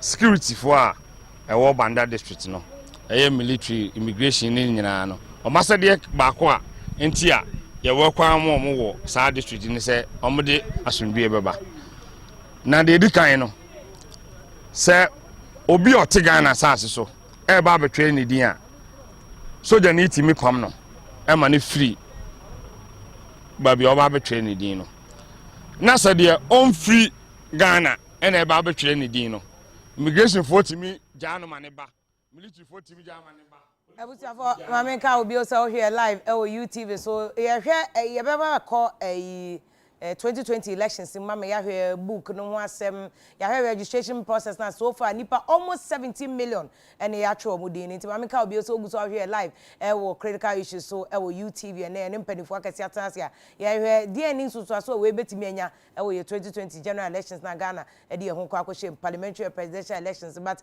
among issues e ba ye registration exercise no ye di introduce media bono raging akwa almost like a flash point region any central region so sa any issues e ba ne Cote d'Ivoire for 66 and ya che omo ya Ivorians and o maba Ghana and o maba che omudin say akwa preto so MPP say NDC for NDC say MPP for and e de wo mo e bae onabo abronye e wo ahoma no eso ye bono region chairman ema MPP for because unim say onabo Ahmed Ibrahim any NDC director of communication for the region bono region on ye bo ni video say MPP for mom and e de wo mo e de nkofo no e ba abronye anope am watching good morning na Joshua Bahima so ho ye de ya fast da match da Pokua NDC for any honorable Ahmed Ibrahim. In fact, NDC generally will no region. Almost say walk. Any on Crawford na mo kofa Crawford 66 in the buy. Mo na mo high car na ma omo. Mo na mo facilitate omo registration process. Na omo chi omo wie na mo ahyeda. Edi statement e ba be kata mo anim te se muni mo we. Me da se bebre ne akwanya odi amame na nopai. Na me set the record straight no. Omo hun say abronye na facilitate say omo mfiri Cote d'Ivoire amara ade no man kan ko princess ankrofo no kwatwere omudin agi voters ID card wiye eno ye question number 1 nti NDC so question number 2 ni say nti so NDC be hu say abronya de Cote d'Ivoire for eba ena NDC tnase ya omo ye press conference upon press conference o man kan ba bia da say abronya de Cote d'Ivoire for eba betwere omudin ko princess ankrofo no register wiye se saa niama we nyina na o mantima anye de a no mahu ba bia asem ne ye de efiri ne di kan ene se enane be se enanan ana nanum ena Ghana fo nyina hu se NDC General Secretary ejina ekia emako enan ho na odifo na tua na so se voterensia omote banda etwiro wo mutin ena MPP fo na media ni mu se omo ya howo ya babontin be ka se sankrofo na omugu ka na mu no utie asedun katia video no so sanka se okofa omu firi nsuo na ja na ye ne yesi ye ma omu ntro omutin ani sojesefo ani yesi dabi sankrofo na okofa omu firi asuo na ja no nsuo na ja ne ye Africos entino Saudi Cote d'Ivoire fo ba na sa ba ka tro omu ta omu ye anwonafo ne ye mpese anwonafo ba tro omutin a eye nkontompotem sa ukwa banda constituency a ye wo krobi a ye fra ho akanya kurom menim se time constituency time ebom ni nyina na wona dakabre mu nim ho yie ye akanya kurom ni ye kura voterents nko anete honom monko akanya kurom nko bisasa anwonafo omo wo honom no wo matro omo din ana omo ntro omo din ohima owo akanya kurom ni ye anwonani watwere ni din na desiefuo nyina atro omo ntia ba ne se na MPP amanyo ko se ya manwonafo ntro omo din wo mu nyina atro omo din na sa video na mo hu sa siedu nkatira gina ho no ana oye ko no because of say what the MP our time constituency na banda county onim kwana ofa so di Cote d'Ivoire fo no ye dey eba betro omo din brebia enti uti sa siedu nkatia ka se wa na omo to aba enti yakwa akofo omo aba mo ni machi emetre din na sa ankrofo na ye prevent omo no ana binum dodge na ye over 2000 mo bo siedu nkatia audio na video na mo be hu nso se eye nipa 2000 ana ye MPP fo na soja fo pam omo sa ankrofo nipa 66 mo hwe omo tetekia no mo hwe omo nim din a mo be hu se ye the same people no ana omo timi dwane ko ye ne ye ka ye omo biti ye no ana timi twere omo din no me amene ka sai me nyina ka bia ho sai awo metro omo din eye NDC General Secretary ana on record ye hu se wakofa nipa be 2000 efiri nsuo na ja ho ye Africos aba ena ye preventi wo mo omo ntimi twere omo ka muo no a omo din tentenwa no ena kwatwere ya nyame ncha de no aye de nsa aka omo wo sisi ya no ba chama omo pa che se ka nankasa number cry Ivorian number inti se nye party amote akonwa so a mo na mo control immigration ni ade a ebe de na ka no kra betimi across border no aba abra obi anchi obi anya hwe NDC so omo ya we omo raise concern e wo border no so say ka no kra number enya Ivorian number ena wo eno efra ye immigration for so yam omo mesen ena ombesen ena omo say raise issue chairman nyabuche omo say police station no mutumi register successfully no e ho ya momo stronghold eya momo stronghold nti mo na mudi omo ni ma free border no so aba mo stronghold ho say omo mra me register nti ade na mo because enka ye omo ho no mo a enka ho na nko mo be raise issue say cause omo free border no so omo raise question no momo stronghold police registration center and on be chodin and I'm say two questions na me di kan bisa ba nya no omo se me na me facilitate here no omo nya ka ne number e sen obra omo ba be wura me ame no ka say ubisa migration commander over region na me nkasa na order me nim the office me bad government institutions ya me mfa me politics any interference me yama duma se regional chairman entinu regional commander over han migration officer no mo frɛ na mo misa na say one me akasa o phone so da me yo bi a metimi de me number no atuga say a Vodafone number immigration commander kro no so ne number no yemfa ma security for NDC for obi mra na migration commander number ne me number no yemfa no no nya hwehwemu che ya mpase fa number we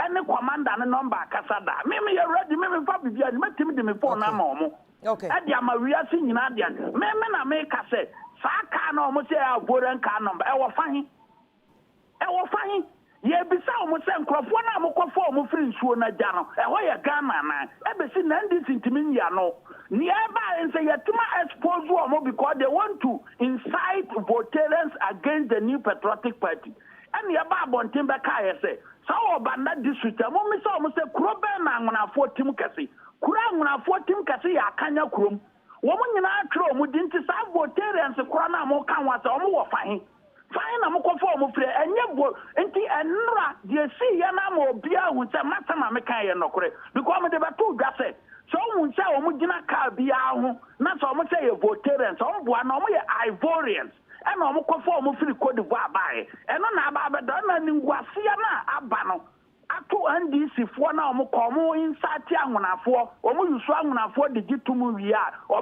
mo development no ana se o mo to adadie ana o mo so abaka se semima issue statement ate o mo dia ene o mo so mpa bibi nka eye pa bibi ka asem ne ye kan but asem na da ho no ye be pursue to the end say sankrofo no nyina no ye nimomu o mba bubotin o mo yemfo o mo nkokot me ma brother na me do mo ba ya ni me frame migration commander some number ho ye ba ko CID for ye investigation ba ye ahun sa mpa me na kasa phone so da me no obi a me de me phone sie me tuma adi me phone na ma na me nam ne ya hwe ne ya hu obi a ye ba che no wo ho okay yo chairman my na wase anope chairman abronye wo MPP oye bunu chairman ene ene ne twetwe nkomo se nye no krese omo MPP for ene de nkrofo na ba but NDC MP a wo ba na de o se ye omo a ene de omo ba ye wo car no wa ha ene ne number a de adanse se eye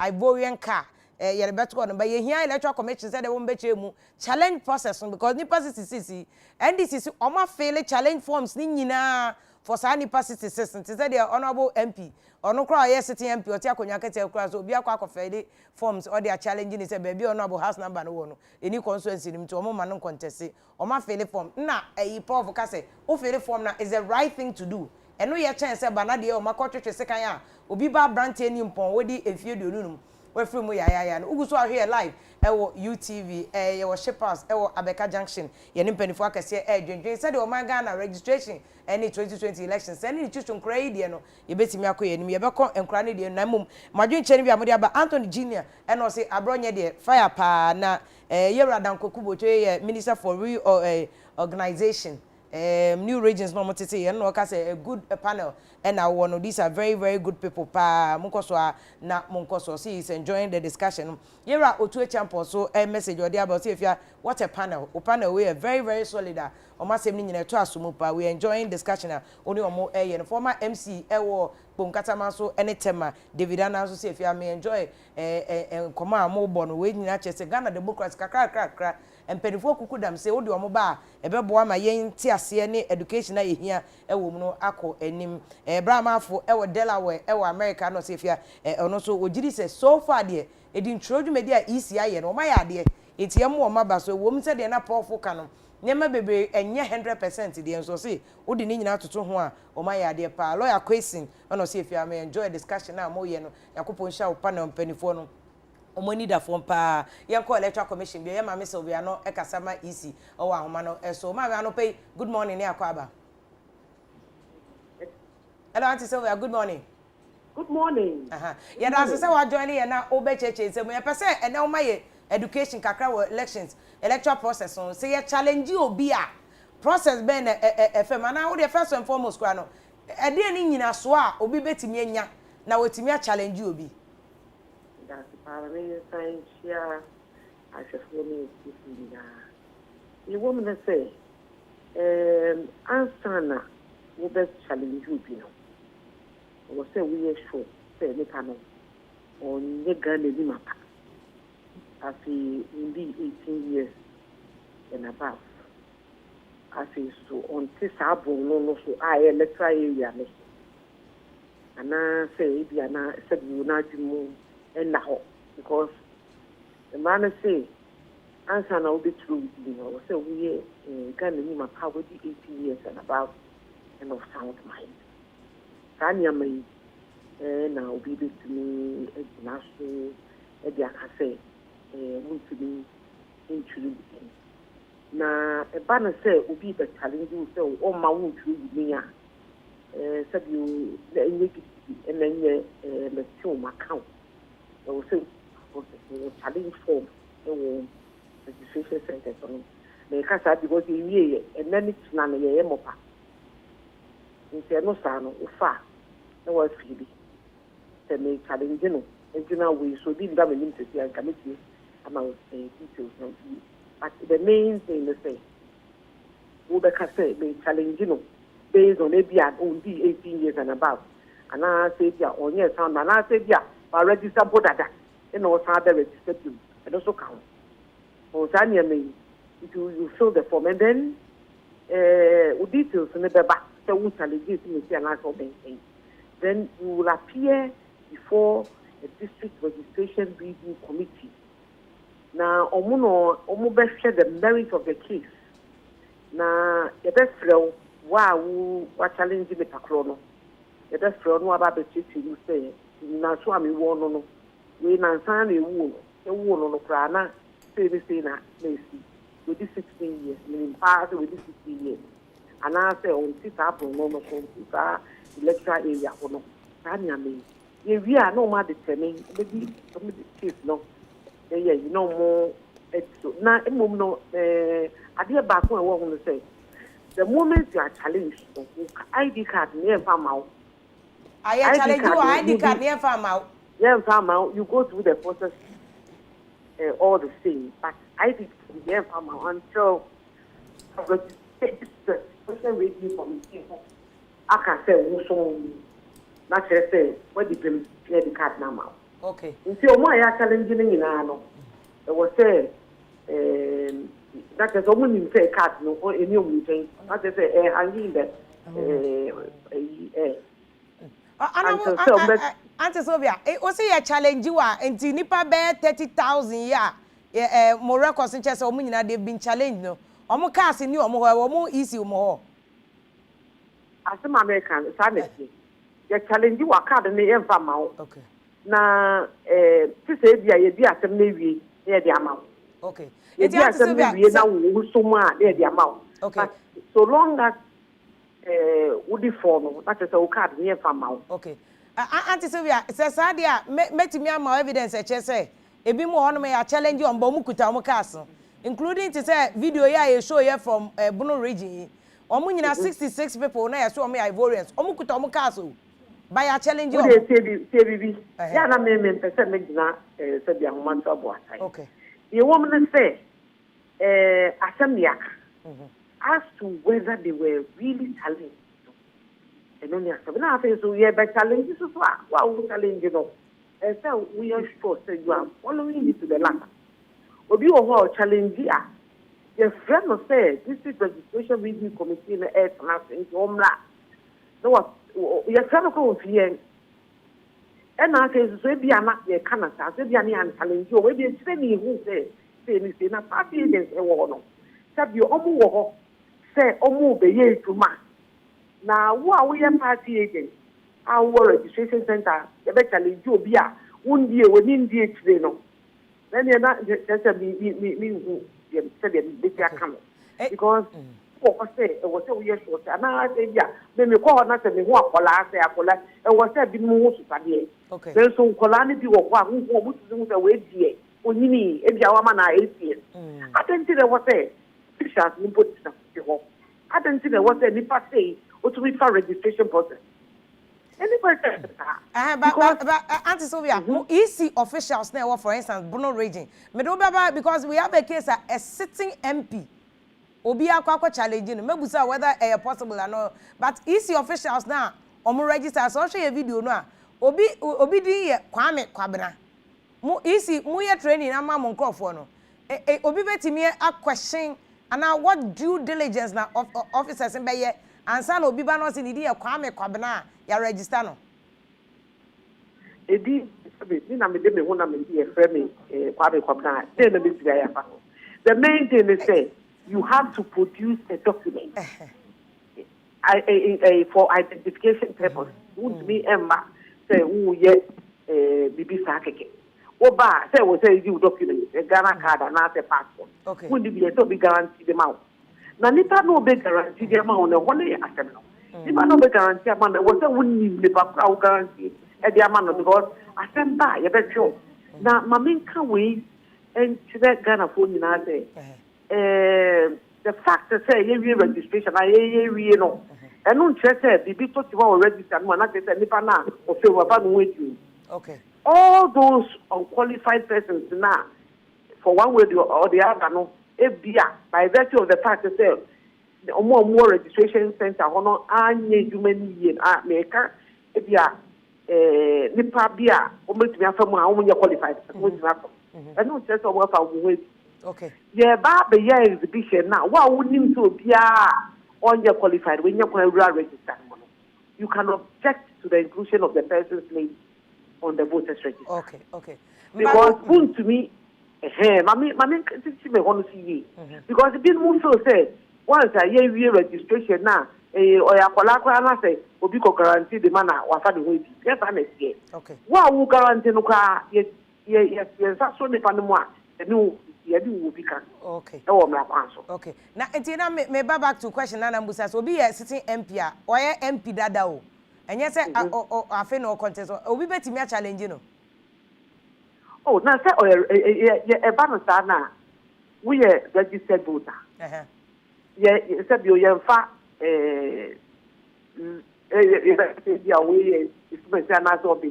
designate, the same thing, or no, the the crowd is here, so said they are not a penny your electoral commission. Say, you can say, which would be or who can so be challenging during the period.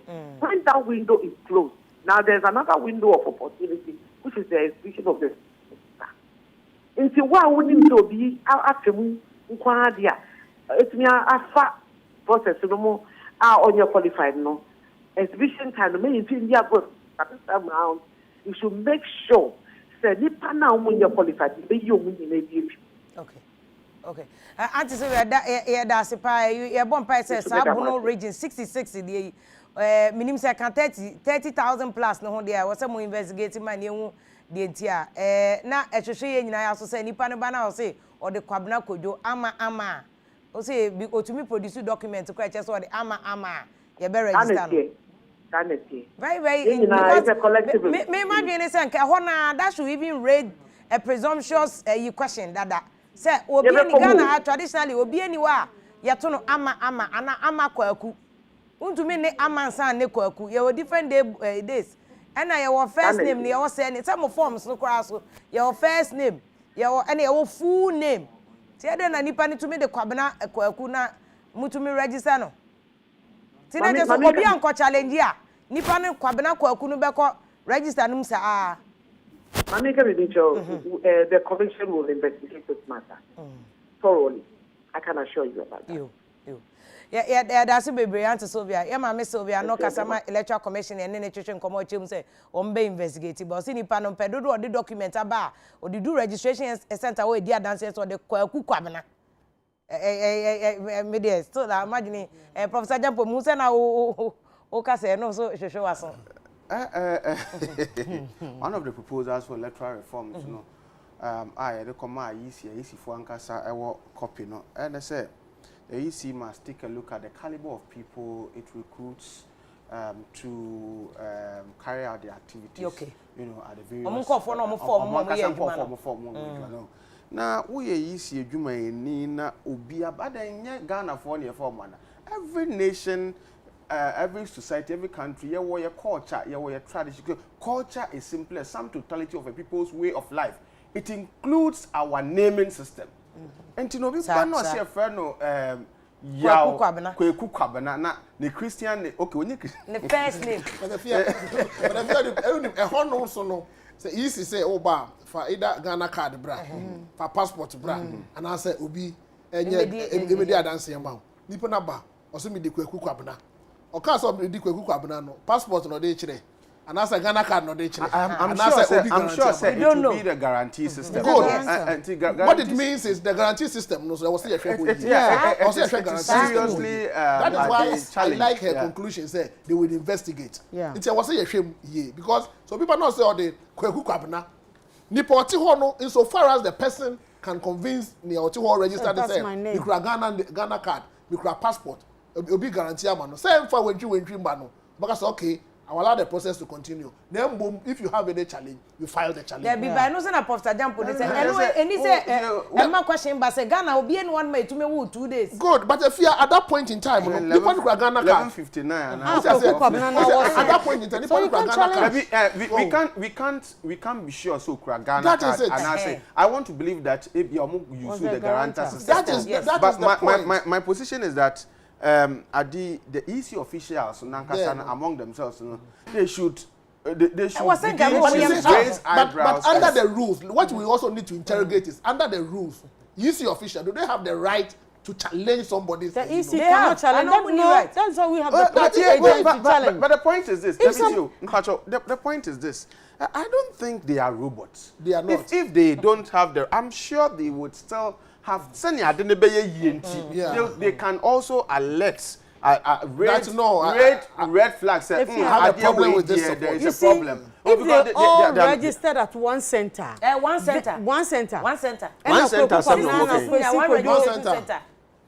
Oh, so what you want to say? Me na metu on na me issue official na what this had the so kwabna yaw kwame den I mean you would so kwabna no could have been registered but the moment Kwame Kojo Kwesi the rhyming thing should like that. I'll let you say there's something so going on. Well, I think like Inyeka say Sylviano says that they're going to investigate and I want to hope and believe that they have a lot of things to do but these things should not. But if you have these ones are disqualified ab initio because they have Ivorian card, so you cannot have an Ivorian card and have a Ghana. Dual citizenship. I know, but what I'm saying, we no dual citizens. Oh no, no, well, sir, investigate. So let them investigate and let's see how it goes. Who said, Prof, who raised the question about the caliber of Nkofona easy for because I don't know, but maybe you have to study the rules again very well because. Me say obi until say you see obi be challenging ti adene nyakura ye nan nim so we dey no be challenge sabbe ti see oyabo akura na okita ni pe ni mu oba ya na register na guarantors be guarantee nti I think we may have to rethink our whole guarantee system because maybe no na meaning said there were people who had made themselves guarantee contractors. Easy crab bebo. Omoji sika na omako guarantee amankofo na eto de bia when it happens in the stronghold of certain political parties now. Obon said the EC officials there now are also intimidated. Into no conformity we yenimo no omo yepena officials no out of intimidation they just write it. But we no a national monumental shame for Ghana. See ebema obi a ni din se efre no kweku kwabena na ni din beba voters register all display he said means me din ni dabe na ye wo no if we name people according to we name people according to the papa kwabena no ye kwa the papa say name ye kwabena oh let us this is ridiculous It's not I mean say one anke was say easy officer no should have raised questions because for your guarantor me share that your guarantor process no so that me who said the process no etie ye be busa say when na guarantee ama asomasi o relationship with nipa no ye den oye wo den na ya tro nipa no be sign also be sign until we find out when mu na assign ma wo mo that was the relationship between anya sa na bia say contract if you I think we may have to move on now on solution the fact that So we are not saying that they will investigate. Now, in Pai Bonne says, Uncle for dear, it will be a dent on the register if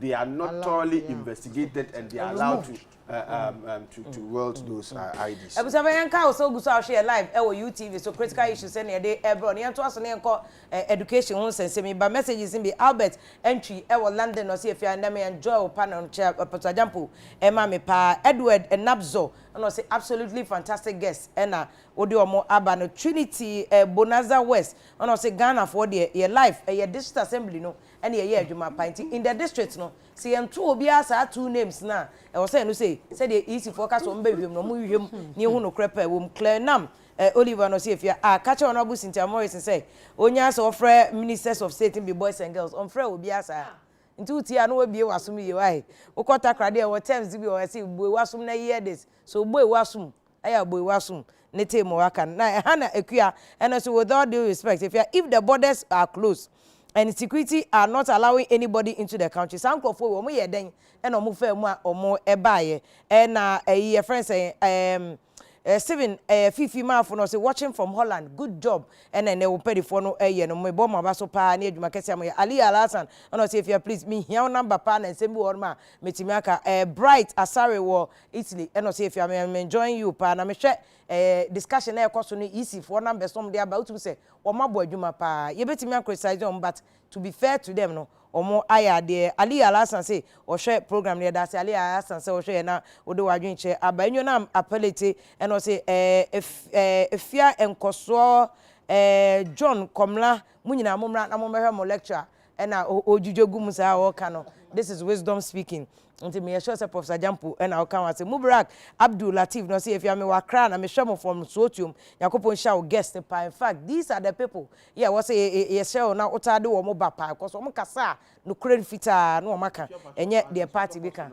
I mean to be fair and also to underscore the point Amir said the EC must rethink its caliber of people that it recruits to do some of these things make I say me ankasa me call say me call register no me bo me din no na nipa kro no what type bibi foforo what type what show me din no foforo ti me na me call say masa hwe din na what type no ma me mo ma na ebi na me ken say obi asend message say to de bi na nipa kro no de Kofi Ama ARMAH na apre no akota fi Kofi Ama nti Kofi AMA o dey say Kwesi Kobina COBINNAH no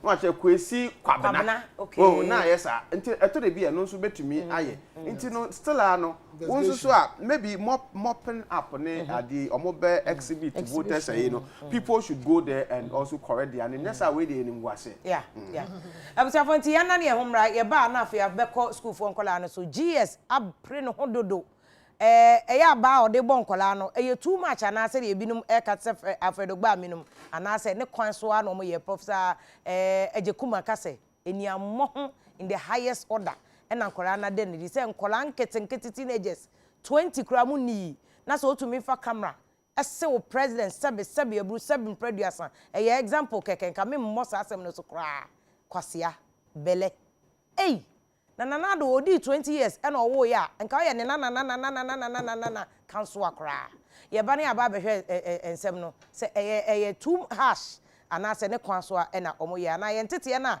ye de mankola na ya se no kra na gender minister wa omo adwuma kese pa ye wo mayimo ye ba sisia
But me say on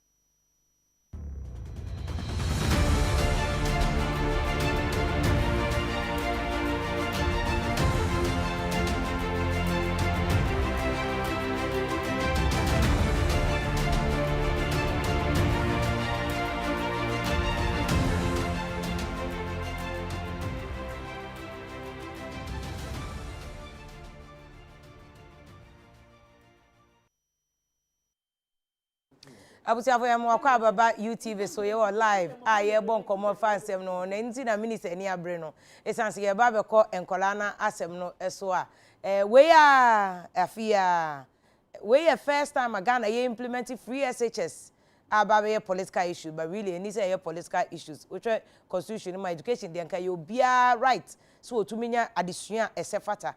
But it's say free 1992 Ghana yenya a constitution no yen shede nya bia nti free SHS mbae no na mankofo bebre age too much so omo bose when ankola akwakocho exams a enkora yi che say sekune omo se omo ntia se omo so hwe na edin je say teacher for no check marks e be show video no ama ohu kwabrane afa video camera si ni so di president atem GS e de krata aba abonti ama ankora ni nyina suspension che say ya dismiss omo kra en so hwe de omo betro ne mo ye change omo center na omo cho so hwe nti baabi a ye twro aban aban school no omo ntumi twro exams ho bia abiem eje so omo ko private school omo ko cho ho GS a transfer omo nyina e de omo eko nti akra na odi atem no e na wo animo nkofo se asotwe no ahomete dodo ebi so che say GS kra pre no ho dada esan say politician kra na ko ete se ba na de ya ekum nipa ye nhada ya asem na ya ase ye kana ochire wete sam na asem no ahye egu nti adan e na nkra die ye nte omo keke na ye man nkra no ento omo school so enko omo nim chense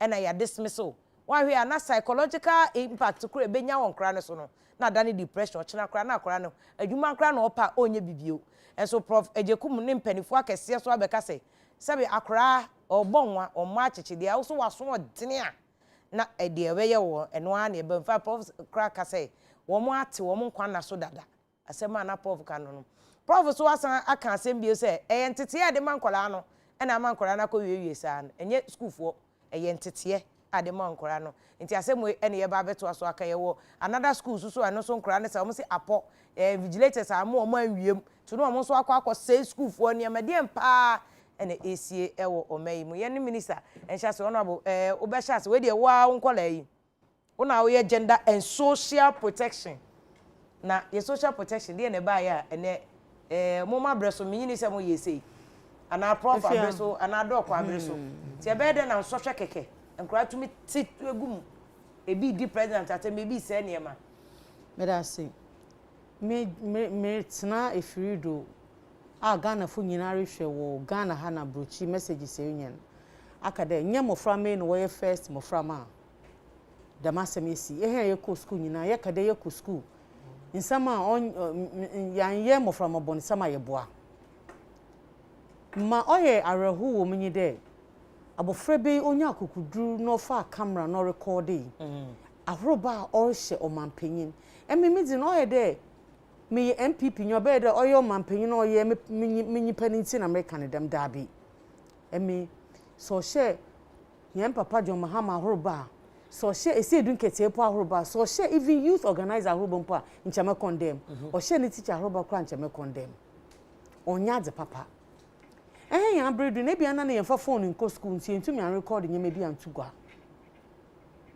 one na behind the scenes na ye kade ye blame teachers and miss me blame parents me mama me ka se me ba ye bona ye ntumi fa ni nyina hye teacher nyina how many hours no nya abofa ba ne di na me mama ni so amenye me ba ni tinefie na menye ni di all these hours ebu ha papa no so oye very innocent teacher nyi innocent oye suatra ebu ha anyankusem na sesi eco school wa mo wapo intin iye demonstration na hye mpanyimfo ahoroba na asay school nyama meaning what eco school na wo mahen obia ball of kenke en odu 83 en de combat 83 into odu baby e kom na hye ase ne mu no so bo mahen One bo biane is 1-1 wo bo kese kura na ya chem 2 na ye di na yes ye ndi dokon half on wo friend na ye come fa me should obi okwa akra girls o te bia yes ye demonstration ediban ne ye ndi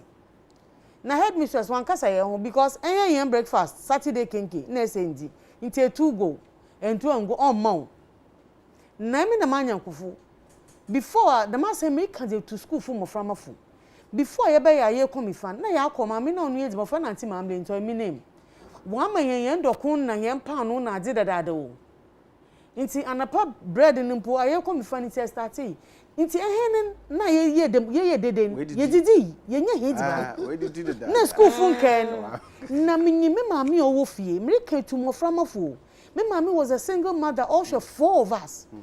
And I know what she was going through because my mommy had no Standard Chartered Bank. She was the first female accountant. But Odo baby na oyeds and standing orders no do train school fees. Into 83 numun, 82, 83, mommy jai bank, Otto Pano. Into at least near Hudo Kaniska, Yamaju na Yamako schools. But na me mommy struggling mother wofi. Into why you did crana demonstration and they started they know. By the time what do more teaching Crawford na madam dom. I want to sound this caution to school from Aframa because I remembered my mother at home. So what you made that? In America. Me ni man yankufu wo yi binu medi. Ne papa de car baba from mama onyi car ya fa trotro go school. Say e dan so manfo ne e fo na be ya fa taxi. Ba mama di onyi car. Obesrem ma ofa car no de besrem. Ne me hu man yankufu BBS wo mama besrem ho wo car. Ne me ma ye dem menyo ye den pa but you will never get me.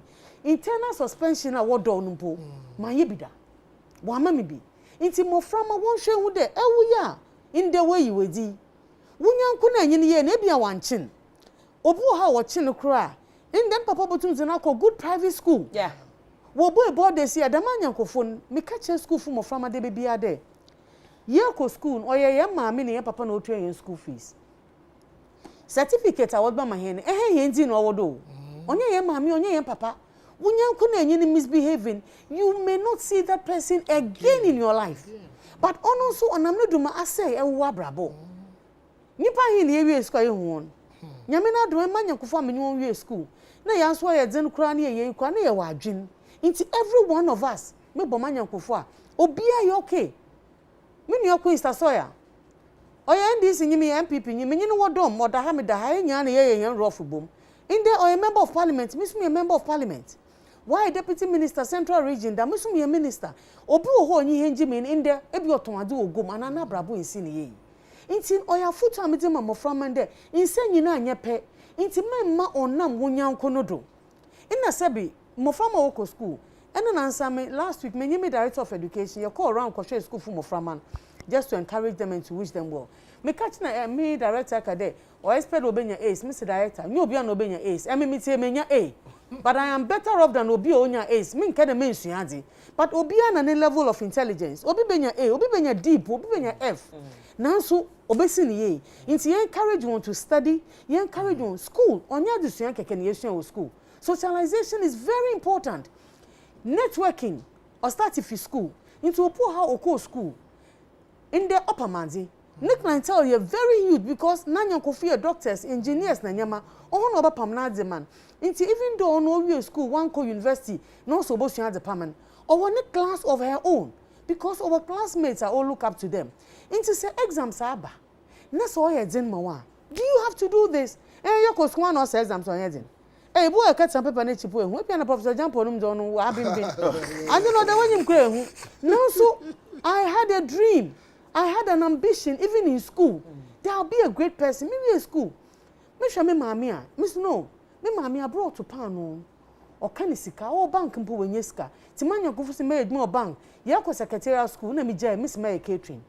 Afia I worked on my own. Me ye djuma mo bi da chi na me ba benem. And I have made myself even before I got married. Na mo teacher 6 or 7 working under me. Okay. Me ye me djuma metimasi. Inti mo from an enya addition o ye dina. Name to my science see on way in our doctors. Miss Samin won for one dream, one who there in ye paper nidi, iye wa dream de ebosua me constituency but honorable point be there awofo me say mo what to nya awofo tete me si nyina awofo bu ho a onyinde ne ba na angel wo fie but ne ba na ya ade wo school no obeka che na onjinzi nti obi sise an wo ba kwase ya da ese nyimba tete I will not sit here and blame awofo nyina na teachers nyina o ye hia moframa na nka se sua tre ye sua fi yanyankofo ho ma yanyankofo emi me ba course enwie secondary school me mo phone. That is my policy. Obi wo tun akara nimba wo. DHS employment. Dabi nana tifi onyi phone. Junior wo university say your phone. Okay. Eraja wo ni phone. Okay. But nana in the house obi use me phone. Onu po ni nyina na use me phone. On use ni nyana phone. Another phone wo fi able to use. Onu ye me na me simpede me and them. But to give your children phone to take to school.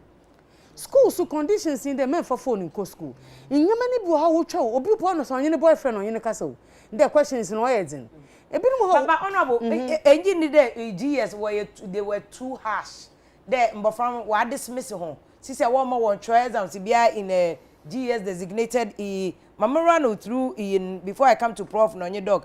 I said the following students have been dismissed from the schools and barred from writing the current examination in the schools. Even the fact that the students have been named. Is traumatic enough. Named them. One you video mercy named. One you photo on boy who off kado wa for bi kwesi kwansa me nipa koro. But nanyi means me wo video na di nanyi ma akira ni di na wo cho no yere. Na kasa nyipa o the phone ejina nanyim. We twa o da to wiase nyina. Honorable na ya suspend ya ban ho. They will not write exams in all GS centers. All students who were in the schools doing the destruction of the school property will be surcharged. Apart from that, you are dismissed. Oh no, they will be surcharged. Undisclosed amount. Teachers, the teachers are to be interdicted and barred from invigilation until the investigations are concluded. People say that it's too harsh. Afia, Accra girls full. What started? No, we had them first demonstration. I went to the school. Me call school who headmistress. Now me catch her together with me president, old girls president, a very lovely auntie. Auntie Mina, good morning. You're quite na director of education. Wo the me submetro ho. Now me catch her headmistress in there. Mo from na what started the me na on punishment. But woman won't see one ads na won't show. If you me e bi saman ko me opinion na. Me obi a me mpedo be abofra bi ezi school. Me run a school. Inti me starting in afiti me starting my school la kesi inde. Me nyim moframa me isa wote. O kamanko tianka abofra be ye bona won punishing no in school. Mo won ya abofra be di. And I've always insisted headmistress kura me kwa me catching punishment the punishment. GSFU how they arrived at this decision. Me o kamanko tian nka moframa won't in school no punishment. GS me nyone nkasa in fact me be do here na me hu. And it's that many GS focus on something else. So minim that the madi aba out and can be someone. In behind the scenes, and I'm prof record there. I would go back and do my homework and find out what we can do. Punishment is there punishable fraba. Wotum se sanjin will lower anamebwa will lower bar and kakra. Said the man or to about me you wanting cane means na hanka. But emmin kutinzi Miss Kufumo frama. I have said there our punishment will punish them, but to dismiss them. Make sure abofra in future abofra bi wo ha o hwe me nyan kokoro me bonizin ye wi school ye ko school na nyan super na ndo a bad girl ye wi school na mo shop that crop be me nyimbi o se Cynthia when I was in school I was just craving for attention them swing she was craving for attention and even me if you from when I away basabazi bi o ma it's just for attention I lacked a father and I always said oh papa we wu o ta se kra me ka me papa wan hwe hin na me kominyan ko ni fie na me hu on na ne papa me too musu from ni fie to me fie me ko share uncompleted building one day me how I felt like so perhaps dying. From be able to abande bibi you see psychologically maybe there's something wrong. I mean Cynthia I'm using my own but honorable is that not the reason why people say then che what the president Kufuor do to mo ban na obepacha o ma if ya me ehun dem na me mpa suban no enyi suban dem asem ya kan behind the scenes Professor Kufuor do obamoy ya kind of massing behind the scene. Why they catch a gun for kind? Na nche president oye Ghana yenya ye papa. Na Mr. Demi na no ma ka she na ho ba. If you Jamaican, no so banya fe. Wala wo example dem. President na sem ye come behind the scenes. It's a fit catch a gun for. But it's also a good example. Oh, Jamaican.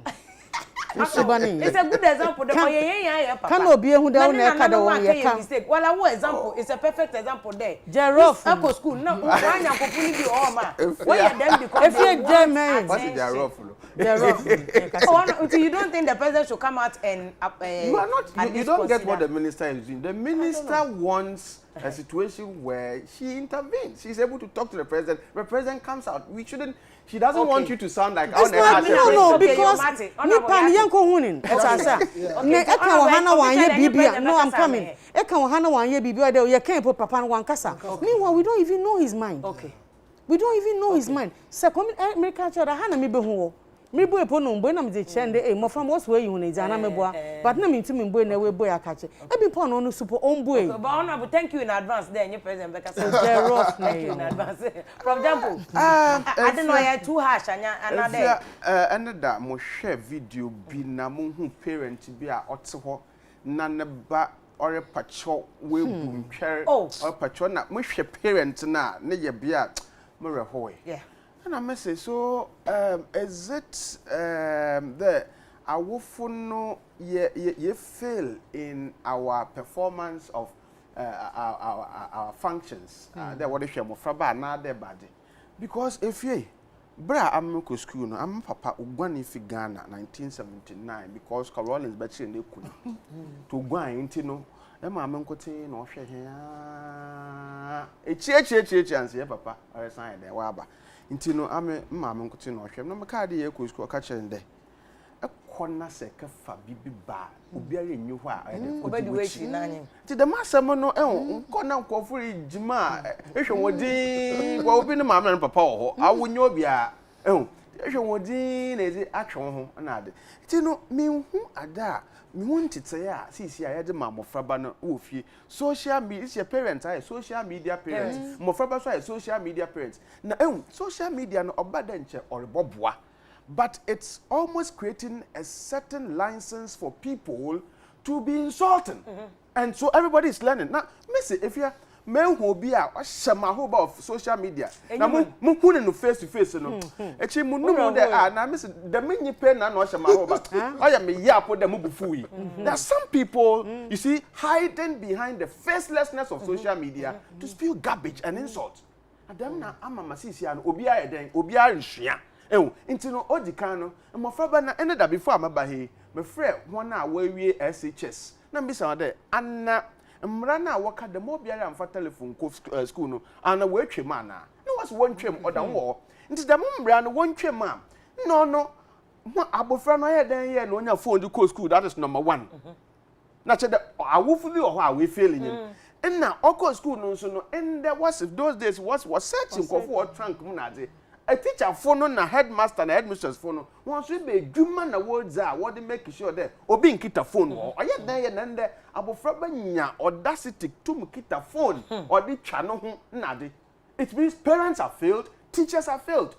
Now GS for yes you see we are corrupt in the implementation of rules in our part of the country mama patch in there in manu hu hia wo ho all do there obi ko wi abroad why ye 10 was now court we ke jailing no big disika ndem manu hu hia wo yes GS for teacher for wo suwo wa amande wo sika semu na ade oye wo bre won nyam pentem na won fa hyengu akwem na teacher for won so wo problem ano na eyidze yesre wa pente abofra no me hwe the public reaction wa ba against abofra na me feel that it is punishing enough ye besre that say ye ma me ko president no ye na kasa yes the president when say ye ma me na asem na nka onfa na ona that na mete ona na mete the what to see akufuado graduates nti wo ba enye wona ada wo na nanom odwanse go na ada wo papa wo ntwanchen nti no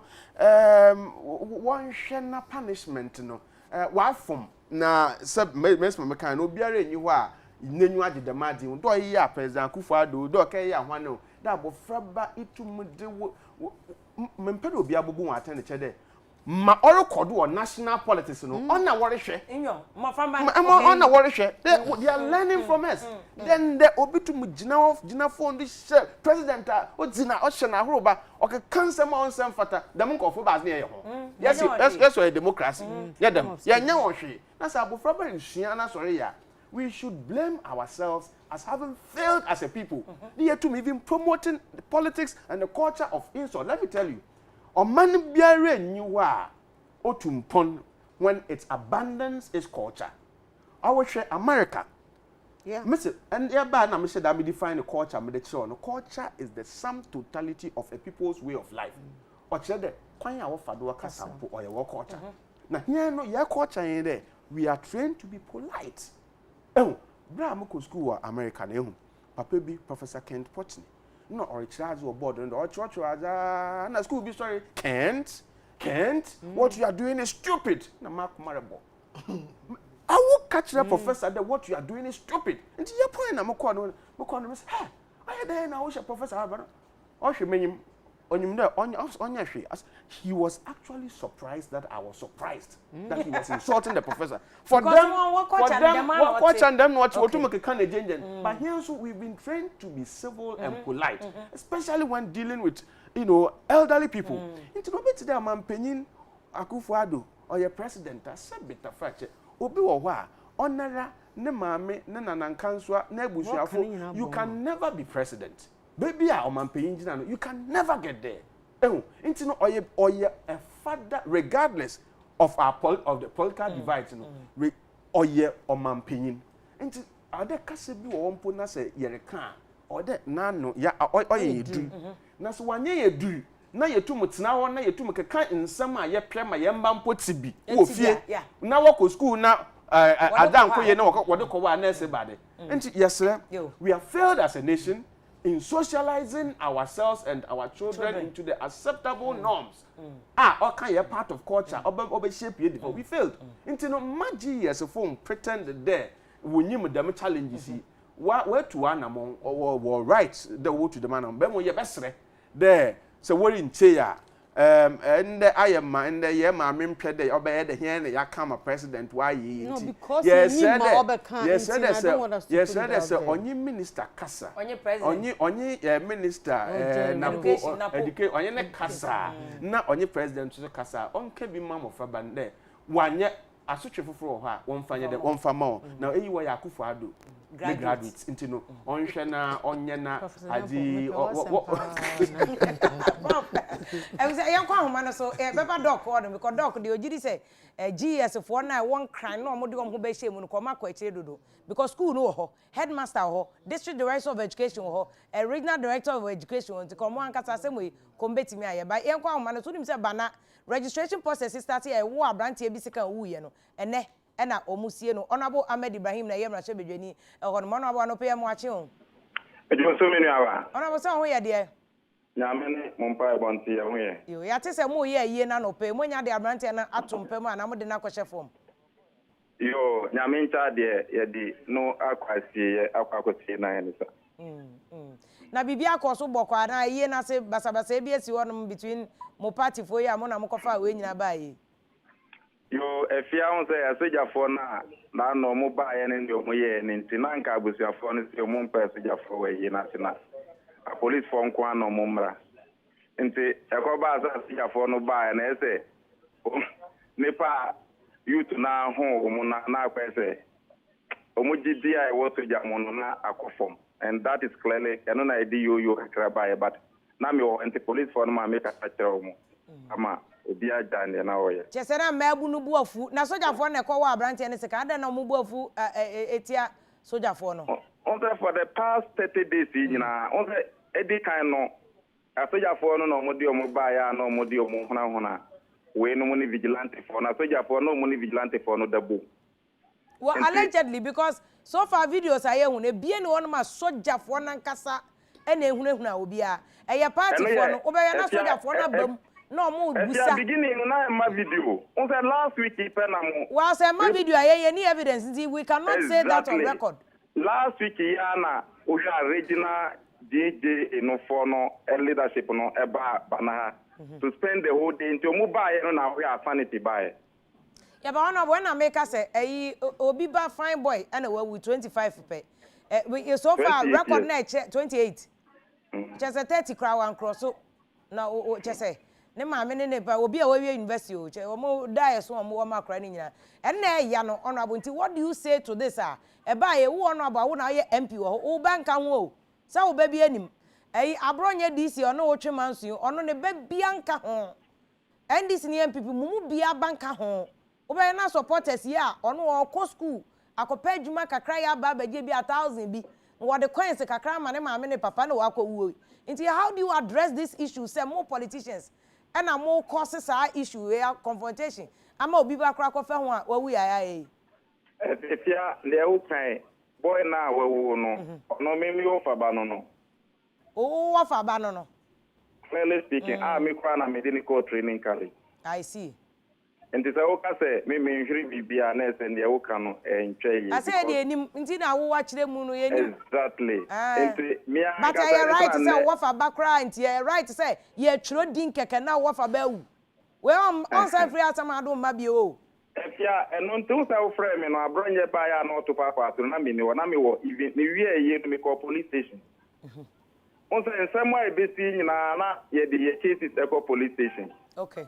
But the police for ne soldier for no e ka say omudi yi ebetu ya anka police anka ndie eba ye amma na ebi na abasisi a ene me ne e ka say me gidi say wi a obe interview me afa ho on say Ghana ha no say wo di mra ye adwuma na obi a woni ni ade no no mfa mra nya adwuma peace no entimi ma ebi ni nie nanu esi ya amanfo esi o na ase dun kete akofa aborian for yaba ad esi ebetimi di basa ba ye ya benye police chief regional commander abaho abronye regional ruling party chairman wabaho Jordan Kwana abaho they come to supervise the act air course no akoso ya yesi eko na yakosia umtendie mu ye every court for mu register mu enye yakopa mu na abronye asan di umaba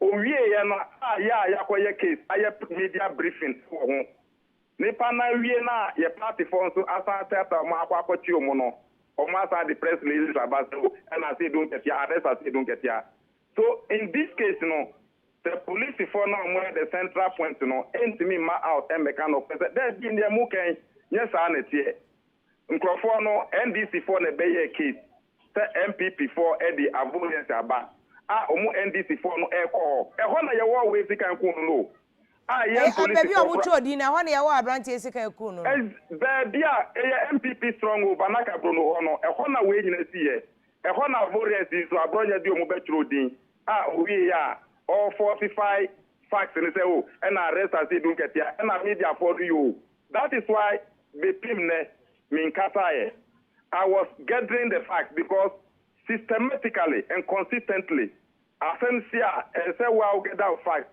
Facts in the bar, the Kenya bar, no matter how long darkness has taken. The Kahino Bape na Tronayra. And that is why from Thursday, Friday, and then Saturday, and then I make us our win. So would you can work out to I see an interest what I made. I know the Professor Democracy Studio no pay, but not just say, Basavasa Kofa, Wafa, see wo, Wafa be wo at the buy, no, a MPP for the instigators, and I will claim me. Oh, Afia, the fact that Uko police case, police force the MPP for the sea barrier. Okay, to all challenge police force, all challenge police force, or Mufa a full facts. Emetuja sana enye no extra tinukwa na mi kwa koji o me I don't mean this facts nti I am person who repeat here me so because until I have sa adance here no I can also support the who can say MPP adance na police report or police for aye akwakọ makini say be dia MPP so banaka Bruno na MPP for si barrier no e ho na ye won sikan ekun no yes and that is fact but I no so nche say MPP for nekun no oh, Afia, na NDC ni ben obetimi akwa MPP strong wa akosi barrier wo. Well, enu dey mpacho na make say let's leave that to the facts. Okay. Nama police phone can maybe that is the first part. Then we come to the substantive issue in connection with Ivorians issue here about almost arrest and take bunketia. Not just a moment, say no, they were denied that. Honorable, I said, don't get us out because radio so muni mojo, and you know, correct. Afia, yes, Ubekase only mushi, now I just say Namanako. Munfre, William, Munfre, Kobe, one correspondent, the president of GJA, the Woman Afro region, he was there.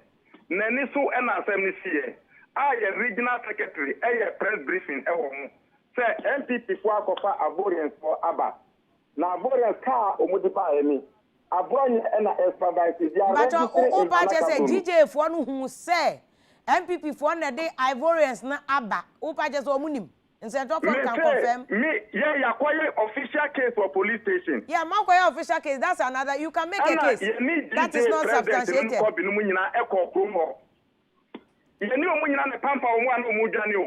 Pacho, honorable Nyabu Chema, why? May Busa say.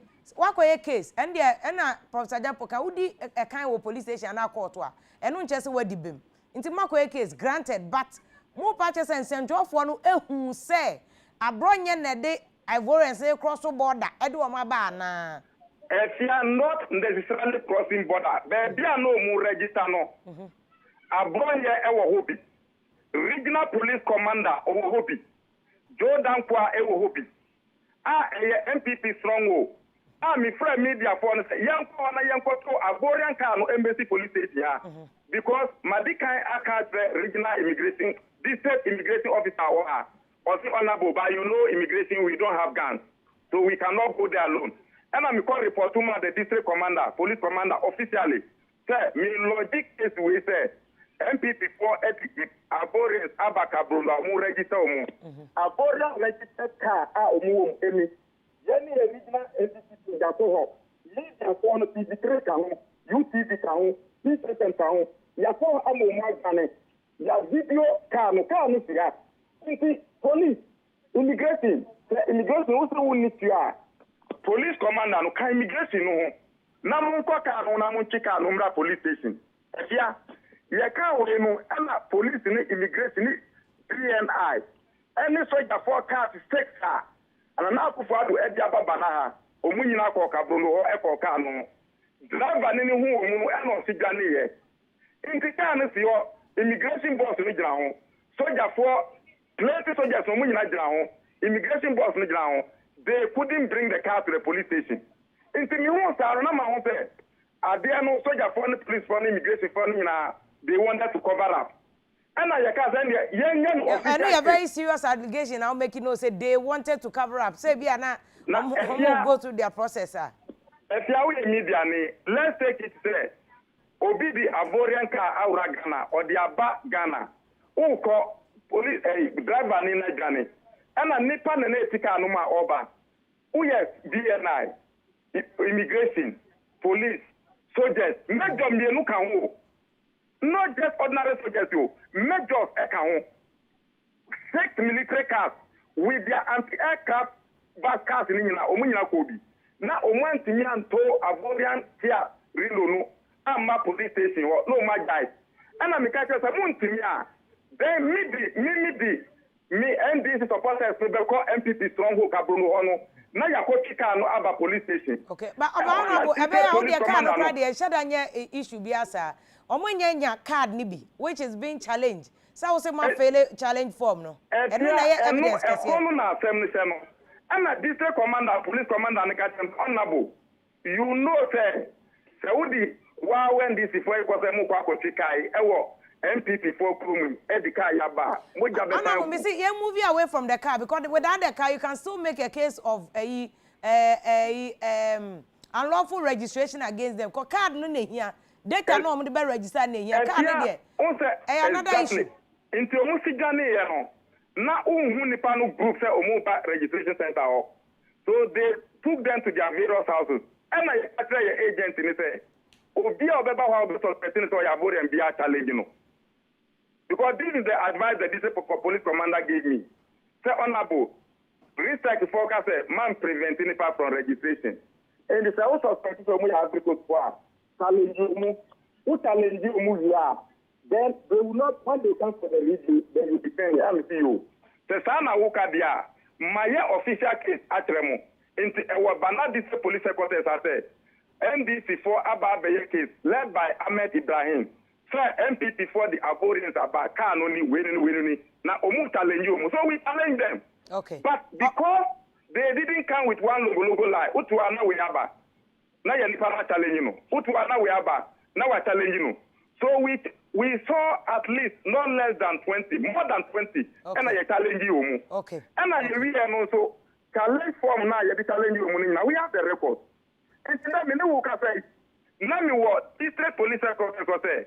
Case na me pay no mo ma me extract na endi adanse say avoidance na MPP for kofa omo no yen NDC for na be challenge omo okay NDC for na ya wada no ya be ye case original police commander ebe PSO okay immigration boss APSO honorable district commander APSO obia PSO okay the records are there and they will speak for themselves okay very well honorable ye fancy and because ye here sir challenge forms so nti send the buy na fe challenge forms no ma WhatsApp amount okay measure me phone so ban pacho na say me call district commander after on mami case na be no say just on original commander kasa okay but so we are waiting me no say honorable said dia o mo jai ntofo na o mo cross asampa fa asa ki o mo ebi easy am I assurance so investigating mo magigi cars nyina because they are going through all the processes. Nipa no be extra Ghana passenger car mo a mu kwa sampa NDC for asa ki mu o sampa be sia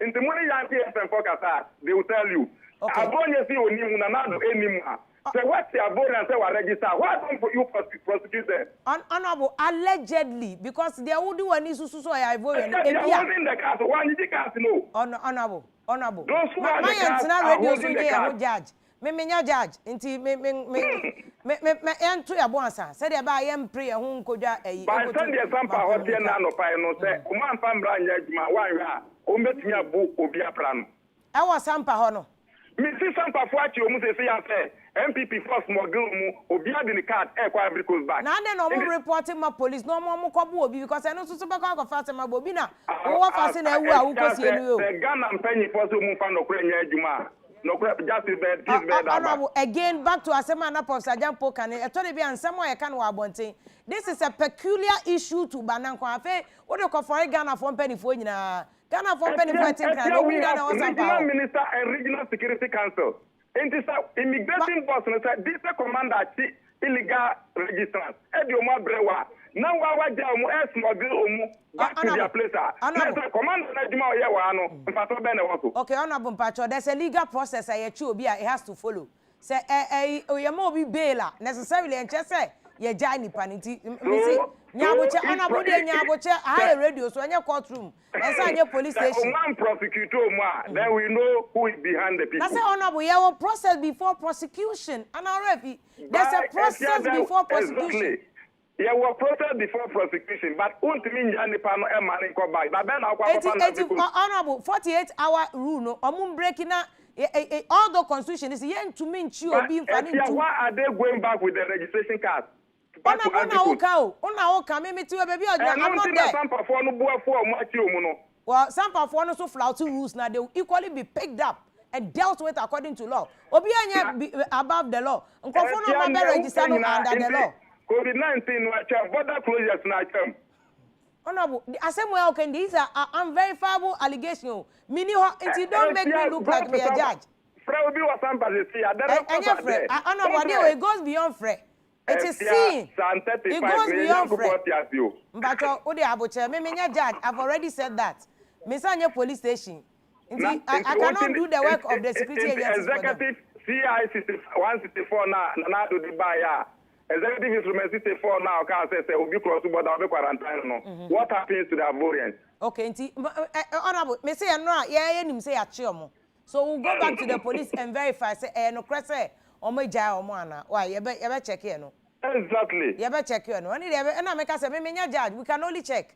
So and yes, I now man post na bro there me deserve so. Be na say if na media for an can say we go be antidio. Obi better that's why you are the MP2. Honorable de ye fancy anum say na nya say ye ka asem no ye da say Honorable Ahmed Ibrahim bana brashebedweni no ka say Ivorians cross ya ba mu breaki law no aha nye court aha nye police station ti there's a limit to baby a Ghana constitution ma ye to me say ye bedu we can only inquire bibi wo mu a yakọ police for yakọ institutions sefata I told you media for you who say a judge, but we are not judges, we are not police. We don't have that right at all. Into yen to me metan say I'm pass or me Ivorians or my crossing border. I do not have that evidence. Into me jaw ma obeka. Na okwane trasa na me condoni ade enye ne kwan so allegedly. Until we have not substantiated or verified that allegation anywhere. We go so actually live critical issues banasem and an can, but that was just by the way because unim so already can corona sem and up of Sajampo and making issue doc. Member also near say GS only 2 hash. Honorable Rahel Apo, a former deputy minister for gender and social protection. See, it was 2 hash. GS for a brosododo because we should check the fundamentals of this country. Say Ghana Hano, MPP, NDC attempt. NDC DMPP attempt to say the nap of Sajampo Cantilia. Yeah, as in Periphone and Corana Esuano. And you got 2 or masem say ya, na ye Saint Colano, a dashing. No. Yeah, okay, I'm saying, honorable no cast our account, but you see, we shouldn't also say, BB air cost on us and yeah, we should institutionalize it. Say also can say NPP, NDC4, NPP for I mean, that is not the case. Yeah. The issue here is akolano akoye nkola bonisem. Nkola bonisem na abakoye no enuhu so onye enuhu a we should be able to find a way of bringing him back. Yeah. Sebi, he is an asset for Ghana. Sebi nye nipa na wakokum no. And I mean subscribe say your ye no enye. Me gina na wofo na mu apa omampani nche oni obi bia akola no etia na nan so no. Ni akola no ye na enye. But this can be an asset for Ghana. Ye dane ni ye na okọ ba dachi obetimi dia ya asema ka say because I am man say ye twe maso no e na ma mi hu say mi dane bibi na me ye bibi ya e beboa o man Ghana ye ba GES a eye me say GES for no mebi ho mo hwe ni ye. The examination is being organized by West Africa Examination Council. The organization of the exams is different from GES as an institution managing their staff. In fact, teachers now invigilate, you know, it is WAEC that has engaged them to invigilate on their behalf. Well, it is how I said, even the center no, has been recognized by WAEC, not the GES. It is also like I said, you have been recognized it without going through WAEC. It has its own implications. Me the say, abofra in the future who here, we should allow the child to write his examination. Examination who here. You a child say beti miaka. You na go school yi. Obi here at the Bonia. The school has its own internal sanction system. You have a disciplinary committee. You have headmaster you have senior housemaster you have school board, you have district director of education, you have regional director of education. So I was not expecting the Director General of Ghana Education Service to write this letter. I was thinking that he should talk behind the scenes, call his regional director, call the district director. They should call the headmaster that, look, apply the sanctions that goes with this. No, internally, no. Because if you don't do that, you are weakening the powers of the people at the district level. School level, no, they say, no, the headmaster would wait for GES to act. GES cannot act in all the 260 districts. GES must respect the decentralized nature of educational management in this country. Allow the headmaster to function. Allow the disciplinary committee to function. Just say, let checks and balances prevail. But they say they should rescind their decision. They should get the headmaster disciplinary committee to deal with the issues. They should allow the child to write their exams. But and also just but exams no on the center no private school for I want a psychological effect. I want a psychological effect. Yes, I said the study mates on your year revisions in no who moving from one center and even they have to go through WAEC because WAEC was center numbers register and the student has a contract with WAEC. When it comes to examination, we know as a lawyer, he doesn't have a contract with GES. He has a contract with WAEC. So it is only WAEC that can change his way saying where to write the exams. GES should proceed cautiously. Me abofra no da achi hu ene hia. Sebi mofra assembly nkwalabon assembly nyina e bida. Na ne ono ye no to go to the extent of insulting the president is a no. Ye nyina ya condemn. Say me nua Professor Jampo kan ye no. I think he's learned his lessons. Inti yebol timia yem fan channel. Ni share the daching boom. But what I would say is we should streamline and make sure that the disciplinary structures and systems within our school level should be allowed to work. Okay. The over-centralization of educational management in this country is not good. BBI just a few years. Now, if everybody looks up, no sana, you make the school administration useless. You make them useless. Actually, the GES itself should be punished for tolerating students holding phones in their closets. GES for in fact they should bow down. But the enforcement at the school level, a school there was more enforcement. Because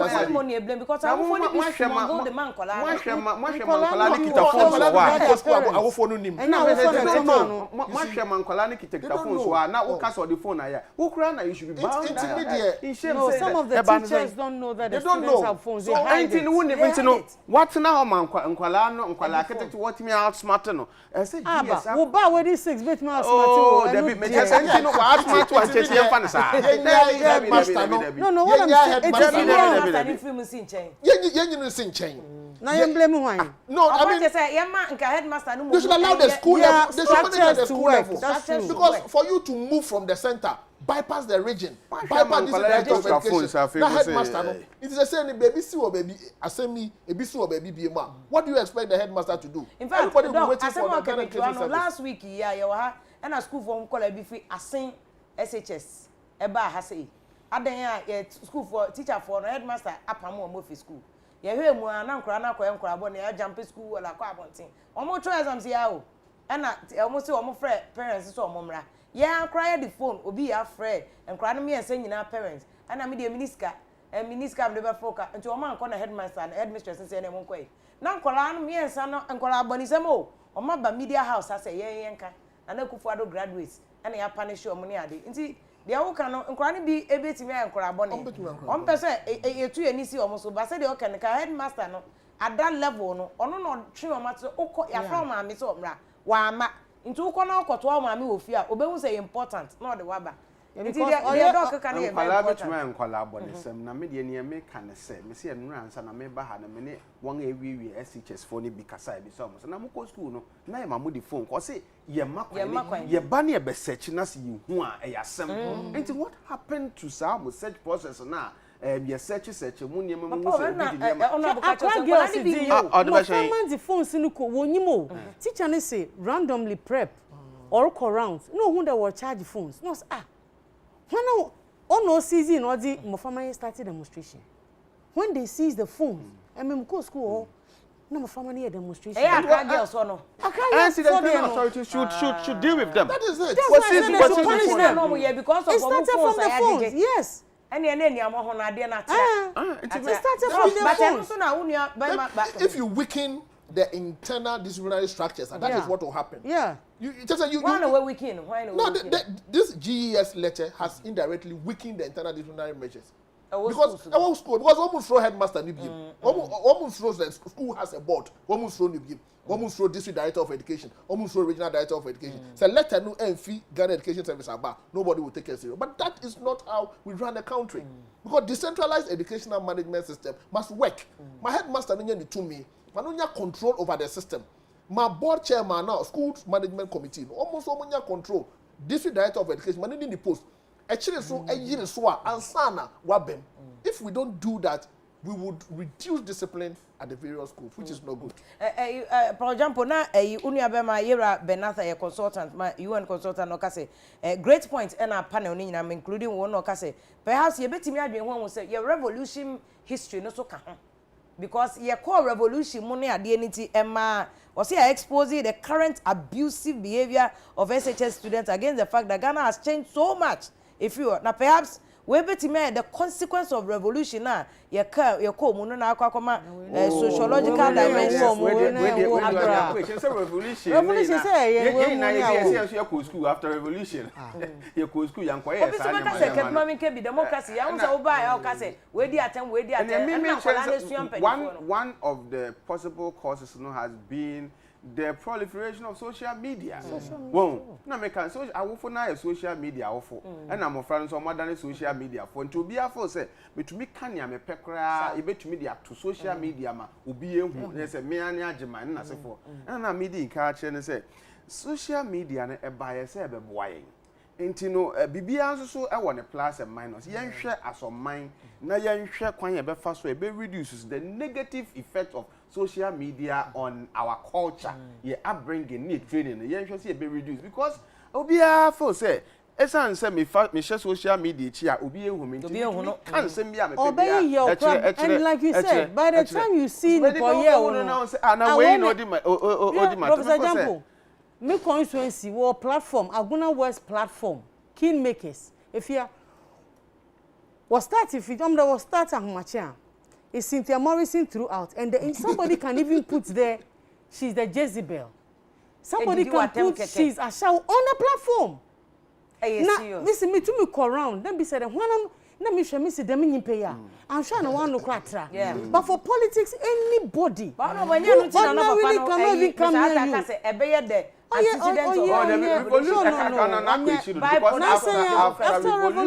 After revolution. Say now you go school. We didn't experience some of it. Into no social media now. And the fact that our Fonankasano, they've been also some of them have been negligent in their own responsibilities, and then school management, school authorities, and so one so all the time be na. Also there, a kaka obineba sama ebi awufu wonte no.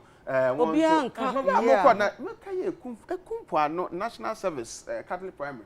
I went there with a mindset that you want to instill discipline among the headmaster from Kachem there. I will National Service time no do 1 year po it no man how mo fa don't around the time no borabo fraba na maame now people don't feel comfortable, particularly teachers, they don't feel comfortable administering. Now look at this lockdown by just 3 weeks. Now parents were screaming. Because shows you how but when you discipline with school, you more one son and baby or how teachers need now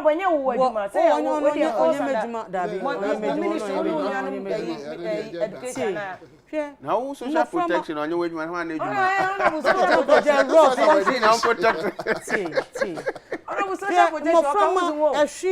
ni baby oye ni baby onye punishment ni baby oye ni baby onye obu aye over wa brona mo we pra wa brona mo but etwa bofo na so me o small boy bi kojo na so ye dina mo bia kana asema mo wo twa ne sana dabi mumba no doso kojo onu ye kofi kojo last week me swedru kojo akọ classroom wa for matches wa so ja wo chair mo wa show chair na show table. I'm telling you, say na there me kitchen staff ni bi ho na okopo edo inche the man is also electric man mankasa na me fa ken na me hwe no wan jendi de metu ma bron into within a short time na there or woso we je isu no po there me friend no be je menyi on jendi the same mami na wa bro man next time he won't do it again. So you are calling for reintroduction of a certain form of punishment. I remember look why miss walk one 2 boys what how again ene woku me say in kwashe kwana ha na yin so kwashe kwana ha another in kwashe dem room yin share room obi employee the next time me share me dem the next time me tina wo bom dom na me hu de nyipa 2 no wo bodon no oyin nyipa koro o nyinam de wakada 1 2 na wo ye on okay come in no 2 nya no obey mommy please won't do that again wo team says here mommy please won't do that again at least punishment when who there the man say obopuza obi a sheni dem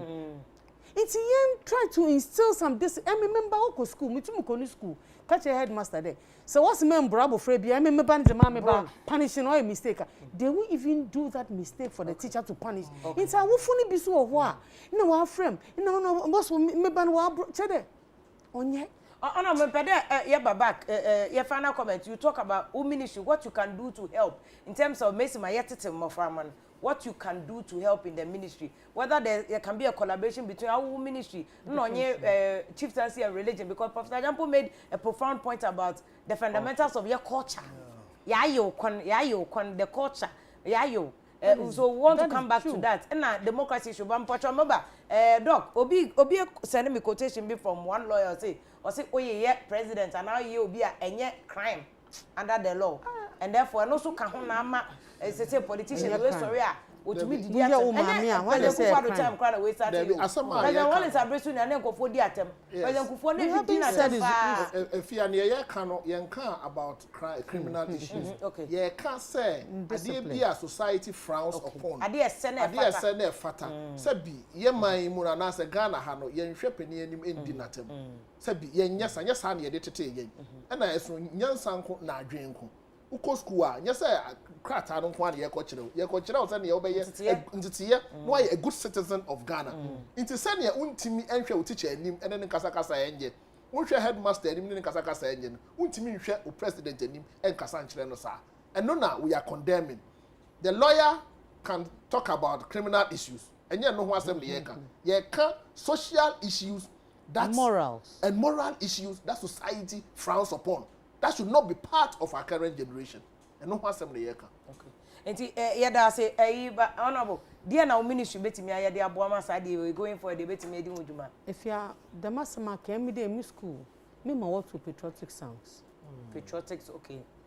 Cause yen culture can. And me kasa o radio do kra. The first people I think of in school from Oframan, they'll be watching and listening. Do I even make sense to them? Inti me kwatena radio do because of politics inti na me nka asem bia ode hu de obi wo ha me office e wo efie ba ho obi wo ho boss you are my role model including efie num nyina they come or dem nyine kwam yin bako when she's doing something on air bisan no nkoya I call her behind the scenes efie da masem di wankoye next time I kasa ye ni day na say oh aye raba wo dress na I tell her that's in the dressing room. Oh, dressing the answer of dress for my poor me and the bomb is hey, Afia. Oh, Yabako seamstress. Yabako. You know, you need people like this to shape in your life because if you be tough. But I can tell her to her face, moving to me country. It's I say because and Emerson will be and to me catch them. Cynthia, Abia, you've gone overboard. The man said me the other day. Why you watch it? The man was saying, His Excellency former President John Mahama. Okoche di bembi na nchana mikodo nkedziba no ka kire man ka meche baby on phone na me know you cook food but me share TV enyumbri na me hu do you cook food so the next morning when the media called me on something else me say let me take this opportunity and correct what I said yesterday because na me know you cook food inti me can confirm bra because me pedo bebe di bembi a obaka do ko yinti but me hu do you cook food inti I could look we are meeting that NDC ni bi okumase no frame and said honorable day na day and appreciated what I did. It should be a Robana wire then it's about time ma. Yan culture the American. Yes, and go back to the drawing board because we are failing. And me fie yen to me sha roba waka. Me no be enyo to waka ano board some. It's not part of us. But me who why are look.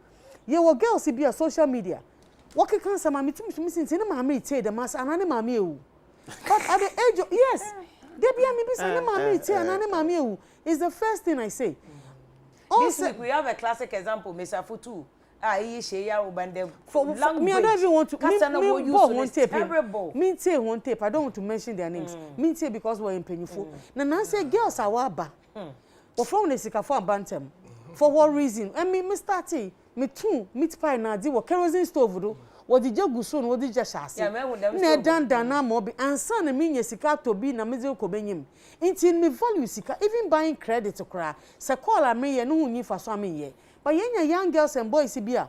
Be wonya won sika won at age 20 ahina kasa se me madam me si me da mo me car or flaunt ne cars na din to me kasa anyhow. Ne mama into me kanasam, ne papa into me kanasam. We have to go back on the drawing board. Awufu ne teachers nyina na ye start courtesy for boys and girls. Ye ko school ne kan me say didi me say nanto ye ko flare. Why you walking on the line? Me say tna ene da me call nyakrom ene na nso says ye ko boy school dan won nyakrom secondary. Na me friend mistress school na me say Miss Wilberforce no Westy girls no me bani teacher Westy girls. Obanya stake in discipline Ekonya stake program about village na West girls.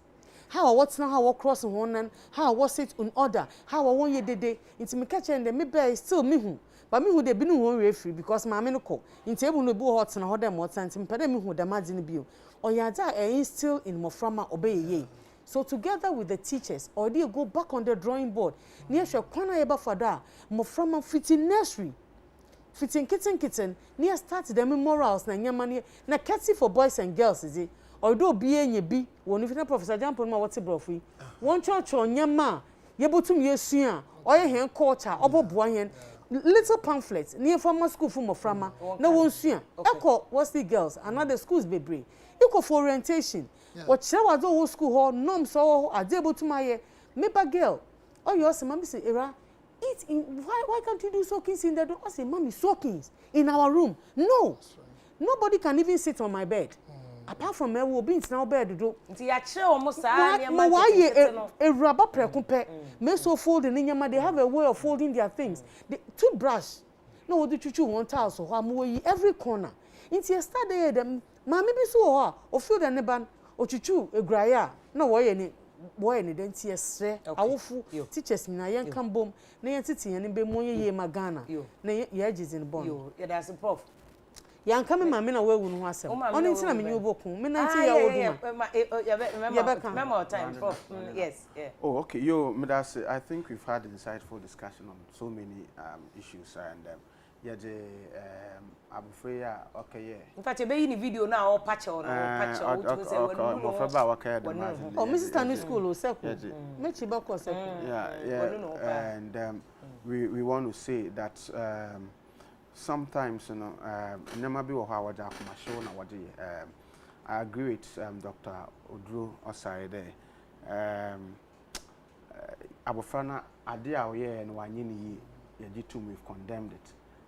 Yema school authorities no omo en yomodwuma na anpo ebeya mpenimfo bi nso so wo ho a omo mrem na mofra ntimi nchiro omunya adwen motewo na omfa nchiro we don't know who they are going to become in future, but I want to believe that the national disapproval adeno amoye no meeting no will send a certain signal to everybody say no even though social media maya say your culture no we still are holding on to our culture. Obi are sending message say to the be awofo no be great to me the teacher for attempt our omma enti say okwa na just say teacher no mfa ne nyehwe ti awofo social media awofo no omo so omo masa de e say eye akọ na parents no ne ba ekọ na awokọ pachewo enti no oba nye na so kofa problem ba e wo school na say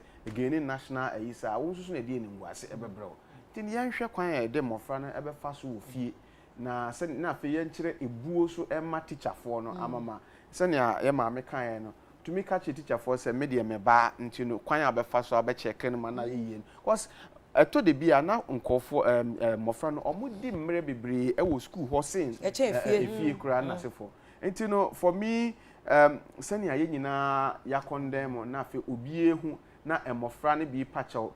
I just want to hope and believe say a chepa no enye choreographed because it will be na nsem o mo kan say as we so as jama or active na say for but omo ya Akufo-Addo graduates ye best Akufo-Addo say we no mo die na graduate ya we are not enya na nye we are not in support of it by say asotwe na me say anu ye hye tino omo mfa kwan bi so na sani omu nyina ehu se oman ni nyina asoreti asasem no that is in itself a form of punishment you betumi ahwe na de abo omkoko na afei mofra ye say teacher for kwaji omu phones ade no mo ye demonstration see e bebu teacher ama one copy what do you mean say you control exams ye den na wo de no kura hye wa adwen mu say wo control exams say makwan ma copy en na sefo Uncle for no, I said this school disciplinary committee, no, obi yes, na say no school disciplinary committee for 821 na more.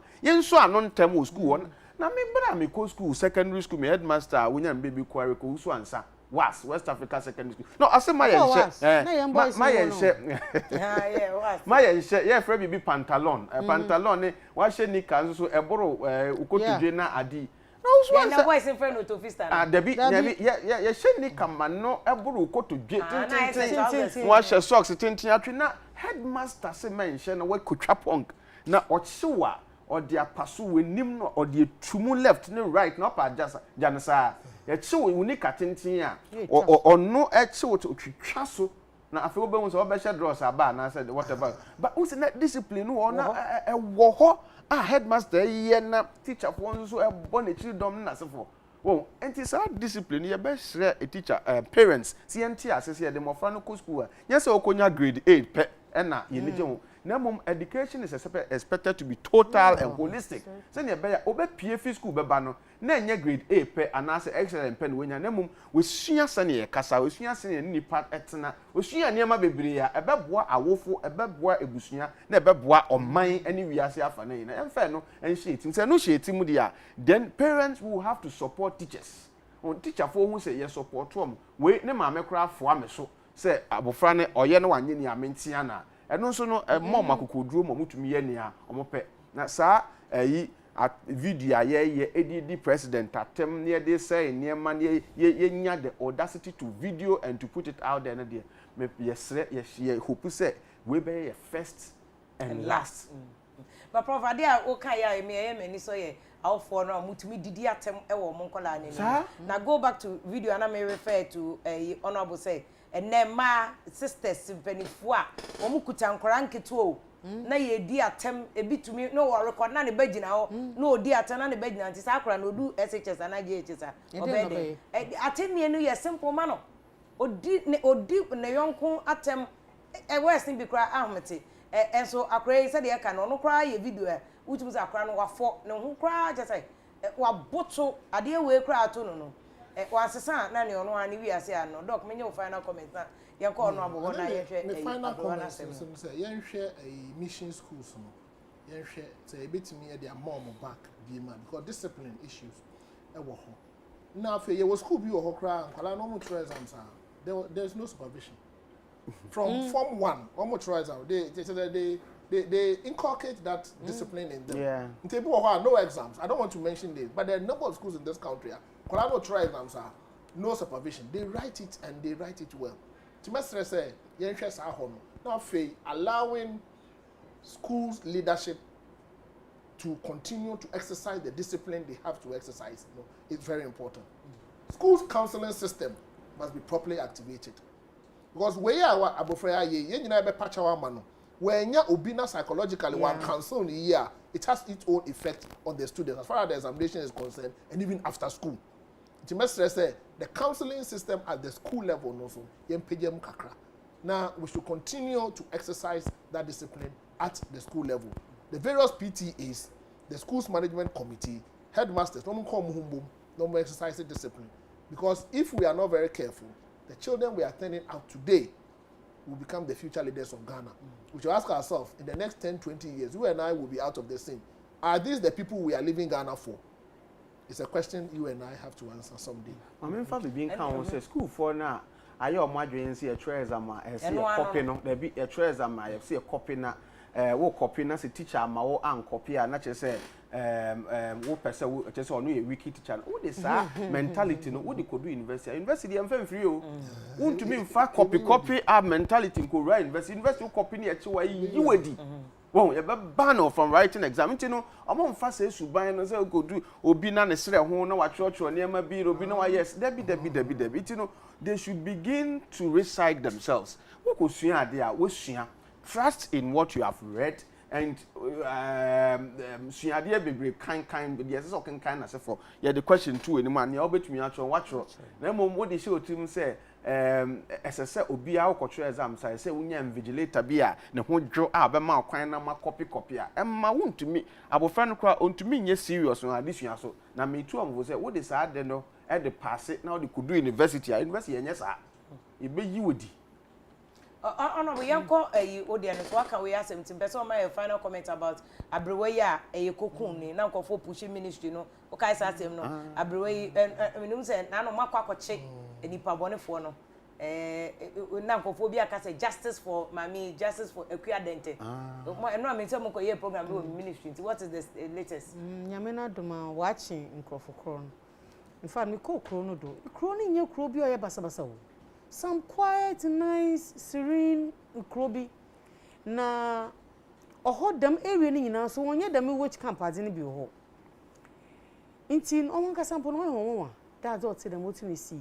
Now ya za wo ka kire wo di kan ka ma me o be ifo no wo mo hanu tutu ho a nimba ne be ko report mo hin na di nyina nimba bo be what asamen onye ne ba guilty ti ne ba boy ndo salaga nto oti oba ka fa ba ho no ba report mo hin ne day na wo ye no wo ka kire ne ma me no friend wo ka sai inti which doctor ne Parental wo for which doctor mo be kronum wo ma ne dan mo betinem wana no friend which doctor ne mo be was young men bi o kronum I was one brabo nko ye no wo invite which doctor no obey no be ma which doctor ni fie mo tenai nti which doctor ni do fie ho ina ma me ni so ti echi nti wo ka fa ma me ni woni fie na ne ba ne resist na young men awo ba wo do so nti so suro na wo di no ko ifie na which doctor ni tin oho na wo bro no wo no wenwu wo ho na wo man do san di ko ni fie obi di ni tu moto di ko ni fie nti fie ho mom no du me ha na odi fema odi wi nti no achi Parental ni bi wo chon hin na rampo odi ni tum na wo achi Parental ni bi na era ne nana girl no hwe ni no ne nana o but the whole thing is a girl no wo hwe no oye maame no ne nana koko ne nana na girl ni si onyipo do bro ne nana she was undergoing a religious experience. Mami she was in trance. She was in trance na that tonodo there be according to Chrome one ye crying which doctor so ba or the nusunsum show obi numu that is won't believe inti ni tina mo se konfu bi esi a wa ko show obi numu akoma esi obi dam inti no ro ye wie yin ne nyo do te won could that not be a bogus excuse inti no no do no your ho asem but what is it bo yin be sunsun esi obi no do but finally ma me nan kasa nso na oya which doctor watching no jina court o ka che judge in there wa pa yere mutu masa o yere ba oh I'm not sure she's normal but at the point that ma mean when wo which camp which camp be any we brown area home put the Saragati which camp in you Savannah hon they may which camp in you which camp na owo hon any na answer me impenyufu ye fra himfu mo fi won krom bay northern region no apa is na dinina ye ahimfo ndo do abo bay for any that program ayeye because they pet stakeholders meeting na obi anfa na adwene bra but finally they've agreed there opede you close which camps in yes they turn it into a safe haven but no nye easy until yesterday any dem man kasa ntem me mo hon wo kasa ya na meti ho adwene and in their speech no wan kasa ware ho adwene they will collaborate with us na you close but which campaign according to them se wo bo obi beinfo a no wo kroma wo kunda mo ye maami okay inti ahimfu ni bi o hon nyansemin na wo create so that becomes a place of solace na so one fodin which into what ba why the way purification right bi amo because nipa ne de odwende ne nana ya anya na ne anti anya no pedo okun na e wa agin igina na se entu anya na efinuma still sunsun betu abaye hen into what ba why dem why right bi amo hon but a lot of them so what mo ye adwuma to the slaves into twano pam no say won wa agree the yenguniza ye be change say but we still need a safe haven for them osana yen dem obi tere mama dente community na okunu so osana attack be he no boko inte na be shelter ministry no be shelters amma say bibi dem ba here development partners in na be they agree yenye World Bank for so the ministry how many now what they started what the crop started another oh yeah so yeah social welfare and property core na one of the in north in the north yeah next week in yeboko yakwa no ho obekire hen dem ebu ho no obi na asase into onye na adwene odba ma hen aye ntumi nje but if you did something what program I was sending mam TVH in so Ministry of Gender we can't do nothing we can't do anything about it dem na menyo kan any lawyer any no one be no one Monday na any lawyer here meeting long before Echo village home Yes. Let me see chidi ye ko do ansana. Honorable Ministry of Gender and Social Protection. Indeed, we all young citizens be our social protection. Indeed, where was the social protection time you mama? Mami otini if e wete so be dadebo wa. E me ameti ministry.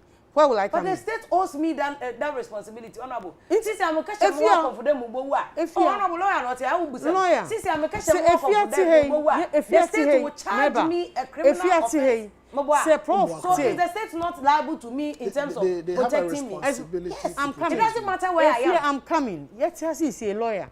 So Professor Jampo the book Afia na maintain her. Not the bona. Would they hold me responsible?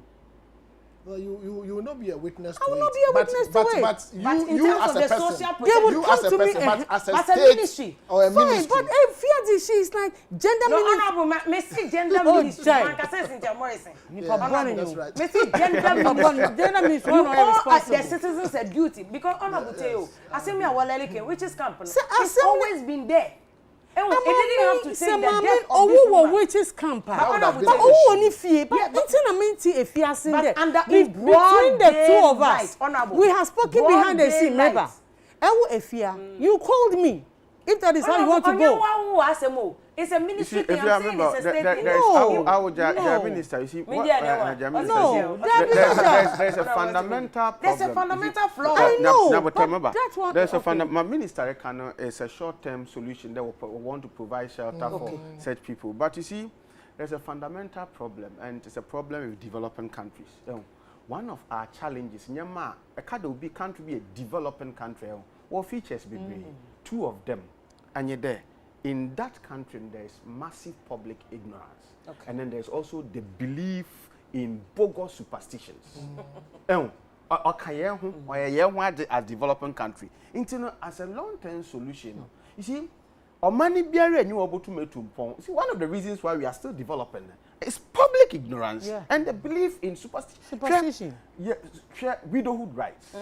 What's Obia Nikune word or Nipacono or Danenche or Yanka the female circumcision, Nyama Bibasa, they are still there. The man or the home say, Antasa, not COVID-19, but will be the unborn Hombaya, or back or the COVID-19 or your MPP from paying for Yerba. That's what they are saying. It's true. Okay, you see, the mindset is terrible. It's not our day. You begin as a mind on you there. See, about one of the interventions to bring about development is something that we have to do to deal with public ignorance and certain beliefs that we hold on to. As I say, certain beliefs that we hold on to. The president, whoever gets elected or whoever is in power, can fashion out all the blueprints for development. But so long as we remain an ignorant citizenry, because I didn't there. Cut the watch I was in trance, you know. Say say ignorance in you are. You will not use it as an excuse. Because no court of competent jurisdiction. Then public ignorance. So whose job? No what they say or your mind. And when the DBI can NCC for. And now, Sabita Fatch and more media for a munny muse. And I am or the media Juma. And there's a anchor publish a sensational story and nobody takes you serious. But Juma. So we are all failed. Or mine Juma or your buying Juma or your NCC for a debia when you see Juma or your civil society where Juma or your men. Yenina Juma there. Say in Bibia. Yako Yem Krasim Krasa. District assemblies, you know, what to decentralize as kind of sensitization driver. Obama why lift ye if ye ignorance. Because Accra there will me even Accra had even Accra that week now easy and national Mami be a almost at the point of death. 13 years because no so say abofano wa be oyanyen into work one na in chenkofo be ma to go kumboy osofo nankasa o ya dem recommendation nankasa ignorant nankasa no ohia ehun de nkofo pii da ma osofo yare kan bebre so o ha won phe there we would be sensitized. They don't want, they want an illiterate population. And many politicians also thrive on public ignorance. I was going to say that people are benefiting from it. Many politicians people are benefiting from the also ignorance. thrive from ignorance. They thrive on ignorance. And you know, NCC for crime was pi na se we educate nkofa when you are better. From 1992, NCC would perpetually be plagued with financial crisis. Maybe I was Woniska. And you know, say you the mazini a further where I buy on task there. You see, to be able to develop, you need to bring all of us on board. There can be no meaningful discussion of national development without talking about national cohesion. What brings about cohesion is also about knowledge and see yet the aban kwanya anamanya oruchi obobwan. Okay, until you back together to support. So like the fight against COVID. You see, most of the times, you know, in the ma my numbers na so in there. Ma aban kano yente. And now obi so say no say aban na onyi waka. Ye ba na obi so tempa no the punsu or the punsu gwa until nya job ignorance. Until say I wonder about my aban policies they will continue to be failing. Until aban be answer say the policies obo suffer another obey effective in implementation now. It also required that we also lift people out of their ignorance and certain beliefs are why pervasive. What the demand is anya or in ubi anya into the wood anya. Who are when you want to cook anya?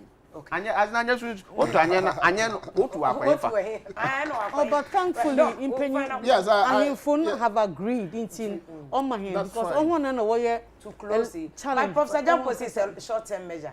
I need a short-term measure. We need a medium to long-term measure to resolve this particular issue. But you see, if you say, I think as a country we have copied blindly. Democracy thrives with a certain level of literacy, a certain level of awareness. Now, so you know, who say a lot of people are not aware of a lot of things. Madam Eke. I mean, it's a simple matter. Senka awareness no wa. As a country, you know, we need a medium to long-term strategy of raising people's awareness about what is right. We have a national social protection policy, and this national social protection policy, nipenim. Now, so people will not work with it, and because of a section is also benefiting from the ignorance, they would also put impediments in your way if you want to really raise awareness. It's a chicken and egg situation. But as a country, you know, we should have a comprehensive strategy of raising comprehensive awareness across board. Once everybody is aware, they will be proceeding along a particular agenda. Yeah, no, as a papa, we see for a honey a day, critical issues, ABC, I said, I can see and command penny for no mother boy. I made a discussion. In fact, and we are time need to cry. I can home, but Madame Menti, any abanisa because my mother raised was no. Then we hear passes you to make her said a baby chim no be a better than politicians, per se or GS4 and then as a form 1% quality in penny for them. Politicians also a amount of platform leading penny for them. Should be socialized. But omunya nti e be ne den. Ateni da bi e be jai say. Say ateni ne pese de gichiro oman ya. Na che say so hu se nkwala no so be de edusua. Nti yanka say yen check ye. It's a very profound point na Pastor Jampo kan mpanifo ni nyina ka enwa asem say ya mpanifo no ye so ene ye ma ene wo ho no. Se ye bobra pa na ye ni di atem. Nya say obetimi aka wasem simple.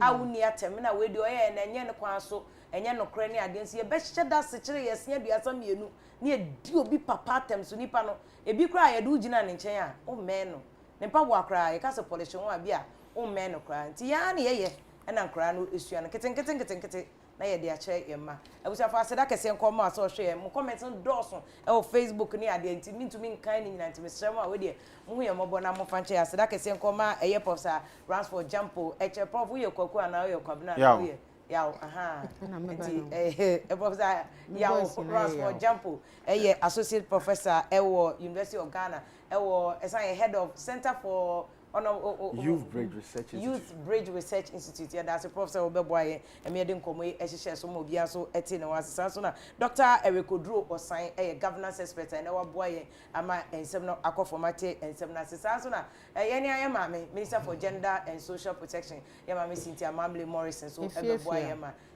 Vivian ka wodi no wa da bi Afia mansa oh no na me nti na ya ana se me na wodi ma so me ye mansa Afia masa so the man clash na album clash na album nti ya da ministry so a minister so ase say ayefo ni nyina ya adwen say witches camp ni nyina upper east upper west savannah northern region mu close ni nyina empedifo am ya tia say nyina ya short term measure ne papa ne say ye nyina ya beti ase say beyie ni anyen so ho beyie ni anyen eni obi hune o ne nka me hune ya ti say bokiti kan be ka say me kra de me ya anyen nti ye nyina ye nsua de bobra una na bia anye o ko school wan ko school suadwuma wan suadwuma me fa nkosi una na bia abrewe bi so onu ti e na wabrabo enkoye busuafo ye damase asera kese nkoma production team ni acute cap palo ye damase mo na mo ye echie no e man na Pamoni clothing e na me entire no e hye yakopon ye adama next week me da say ya be sen hia e wo UTV so asera kese nkoma executive producer father Dick